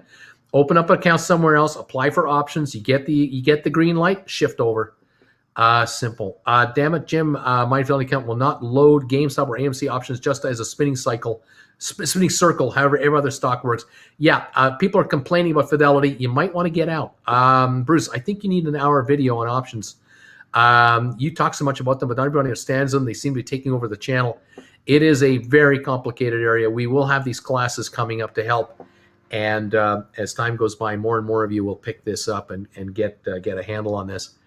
Richard, I know you're talking about classics, but at the moment, I'm not sure how many people understand what you're saying. I hear you. I'm working on it. Stand by, guys. Brett, did you lie a little on the application, or did you tell the whole truth and nothing but the truth since Waffle Raptor? How are people getting denied to trade options? If I got friends who are unemployed and live with their parents and they can trade options, I don't know this. Steal some poor, pay the rich. Brett, I told the truth. I figured lying was not a good idea, but I mean, do they want me to waste away a level 1 for a year before I can get my level 2? Seems silly. That's what I'm saying. I don't get it. Goodell, I was in the middle of transferring my accounts to SOFI, and then I found they don't trade options yet. Why not? They're not yet up and running. They're so new. They haven't created that yet. It's coming. So you can open an account with them and do some stock trading, but options will come. They'll have it. But in the meantime, you may want to look elsewhere. I'm thinking Schwab is pretty good. Ameritrade, I hear, is pretty good. Waffle, Brett, that's why you have to lie a lot first to make sure you have like a real job application.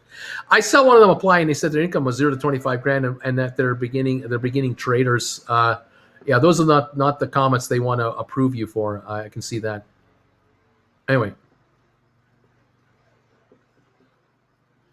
I just left CIBC to Questrade. And I've been quietly picking up GVHI stock and options all morning, just buying them up. Thanks, Bruce. Richard, no problem, buddy. Again, for those of you who are having trouble understanding what I'm saying, I apologize if some of you are not quite aware or having trouble grasping this option thing as I kind of mention it more and more.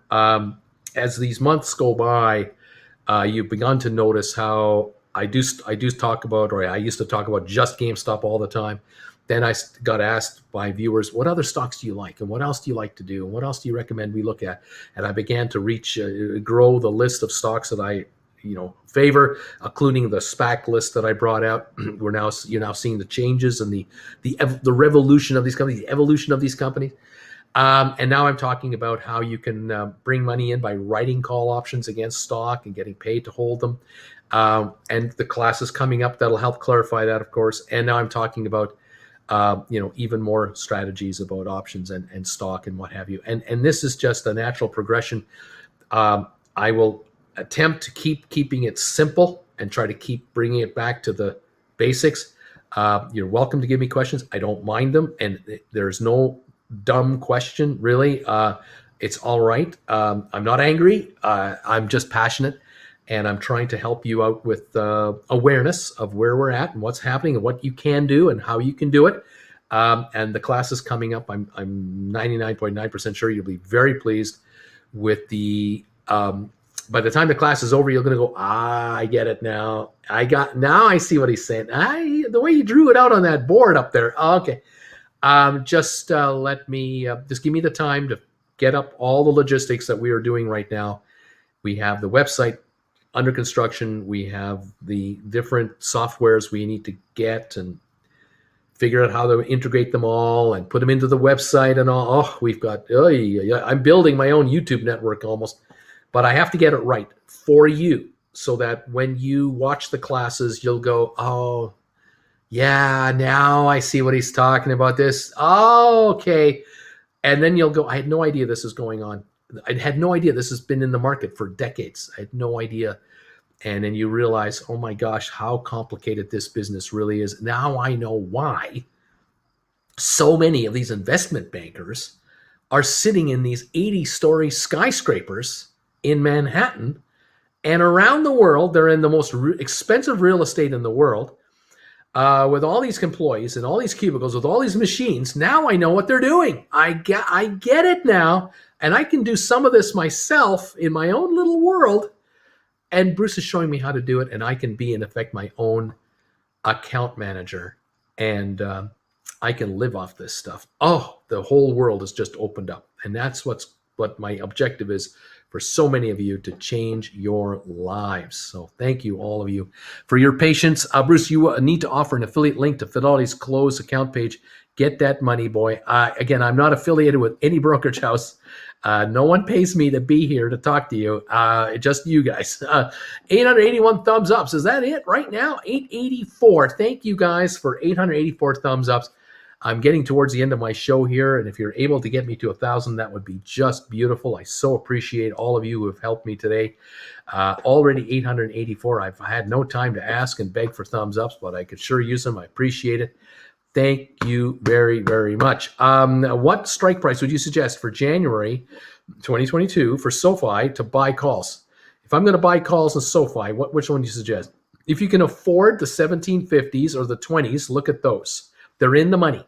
Very little premium, but they're more expensive. 2250s or 25s if you can't afford the 17s or the 20s. Those would be the ones I'd be looking at. Shaky, I learned about buying options through listening to Uncle Bruce answer community questions. The conversation is such a great learning experience. Writing comes next. Right on. You can pick this up. That's true. SPACs, calls, rinse, repeat. Brent, I'd call Fidelity and let them know you know what the dangers are and reapply when talking to the rep. If they understand you're looking to move accounts, they may change their answer. Trish, Scotia iTrade is a bit more to trade, but super good for options and stocks. No problems at all. Thank you, Uncle B. You're welcome. Isaac, I think I'll do that. What they do in their big fancy skyscrapers, I do in my pajamas, baby. Thanks as always, says Waffle Raptor. Shaky, same here. Practical application makes a big difference in understanding. Wally's thumbs up with those rocket thumbs. Thank you, everybody. We're now at 945 thumbs ups. We're only 55 away from 1,000 thumbs ups, guys. Thank you for this big surge right now. Almost 100 thumbs up have just come in here. Quick. Thank you so much for getting me this close. 52 away from 1,000 thumbs ups right now. And I so appreciate that. A 4 handle, it would be great. 44 to go, 36 to go. Only 36 left to get to 1,000 thumbs ups today. 32 to go now. Thank you for getting me to the promised land. 25 thumbs ups left. Thanks. Keep them coming in, guys. Hit the thumbs ups. 19 to go, baby. 19. It's happening. I can feel it. 14 to go. I feel like a preacher all of a sudden. 14 to go. 10 to go. Thank you, guys. 9, 8, 7, 6, 5, 4, 3, 2, 1. Are we there? I see 996 now. The last 4 have got to be coming in. I know there's always a delay. 1,000 thumbs ups have arrived. I thank you so much, everybody, for getting me to this level. Inspirational and encouraging. Thanks, man, for becoming a new member of this channel. Also to Enzo Maniac, thank you for becoming a new member. And John, thank you for becoming a new member. 3 in like a minute, just pumping in here. Brand new members. Guys, thank you for joining the gang that we have here of followers. I really appreciate it. We're trying to make money, and we're trying to do it in a plain, easy to understand English way. And I thank you all so much. Those of you who are members of this channel, you will be getting from time to time updates, stocks that we're following, and what's going on out there. So thank you for that, and keep an eye open for these updates. They'll come through the YouTube system, as I do update alerts through YouTube for members only of this channel. I thank you all. You will also be the first to find out the schedule and the release date of classes where you can, if you want to join us for a live class, you'll be able to join me and Jen through a private live class session. And you'll also get the heads up on the schedule of that, and you'll be able to get reservations in and join me. I am looking forward to it. Thank you again, all of you, for everything that you're doing. Thank you, Bruce, brand new member. I bought about 50 options on VJC about 2 months ago. Because of you, I figured I had to join now. Thank you, man. Tilson, I got a dumb question. Any Canadian dollar picks you love? Is there any Canadian stocks? Anybody in here love a TSX picks? In the meantime, I'm adding shares to the Uncle Bruce SPAC pack. The SPAC pack. I love that. That's pretty cool. I don't have a Canadian favorite. I really don't. I don't have any stock on the TSX that I'm talking about or anything like that. No, I don't. I have from time to time over the years, but I really watch the U.S. market, and I like to deal in U.S. dollar denomination investments. I know that 65% of my viewers are American. Canadians buy and sell in America all the time. Europeans buy and sell in America all the time. So there's my home turf, or the comfortable turf I want to be in, and it's the home turf of a lot of my audience members. And so I don't bother with Toronto. And there you have it. All right, Visceral. I just sold January 2022 covered call on GameStop. Strike price $500 for $31. I turned around and I bought 10 more shares on the dip. There you go, right there. Thank you very much, GameStop. You just got yourself 10 more shares of your stock that you love, and you get taken out at 500. You get taken out at 500. You'll buy them back, and you'll write new contracts, and you'll buy more stock. Absolutely. Picking up the stock on the dip with money that is available for nothing. It's right there. Damage. And Bruce, I was the 4th thumbs up today, but I took it away, and I hit it again around 1,000. That way I could leverage up. I see what you're doing. Okay. Right on, guys. I guess in a way we're all in the SPAC pack, aren't we? Yes, we are the SPAC pack. Ever heard of Mogo? It's Canadian, one of my favorite fintechs. Nope, I don't know anything about it. I am McLovin. EagleX on TSX. Don't even know what it is. Canadian MMATF. Got it Friday. Fee for being foreign. Yeah, I just don't go there. Jared, thank you for becoming a new member. Jared, I'm glad you're here and you've joined us. This is good stuff, man. I'm glad you're part of the family now, and I'm glad you're joining us. I'm going to be back on the air today at 3 o'clock Eastern time for the afternoon, last hour of today and first hour of the aftermarket.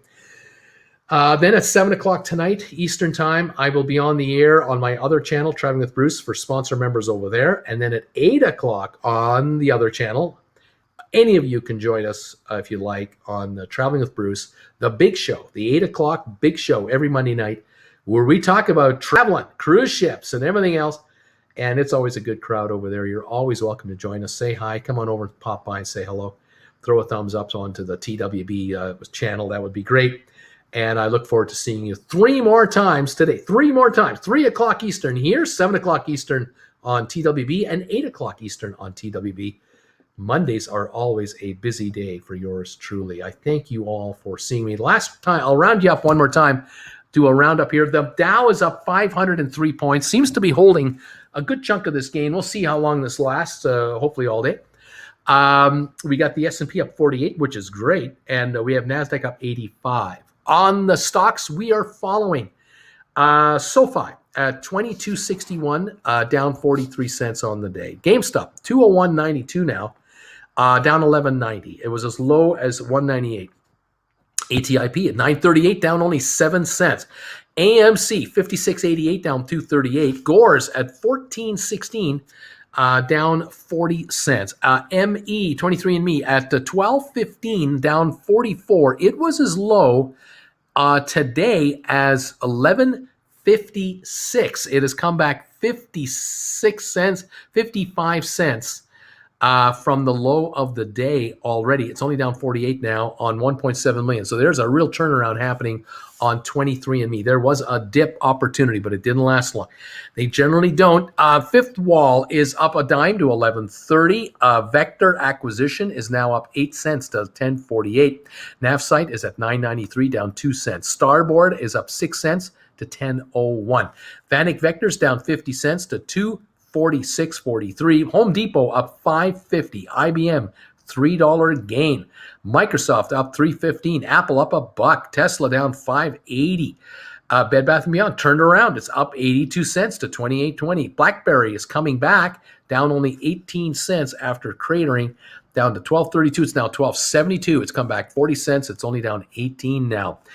On other stock, Royal Caribbean down 4 cents. Norwegian up 32. Carnival down 2. Amazon down $21. Facebook up $2. Google up $20. Alphabet. Target up $2. JP Morgan up $2. Costco up $4.80. Goldman up $6.33. Still holding a good gain on Goldman Sachs. That stock's been from $3.51 to $3.57 today. Right now, $3.55 up $6.33. $120 billion company jumping around right now. There you have it. Those are some of the stocks that I follow. Most of them, most of these picks that I recommended are in this list. And I thank you all so much for being with me this morning for the first 3 or so hours of today.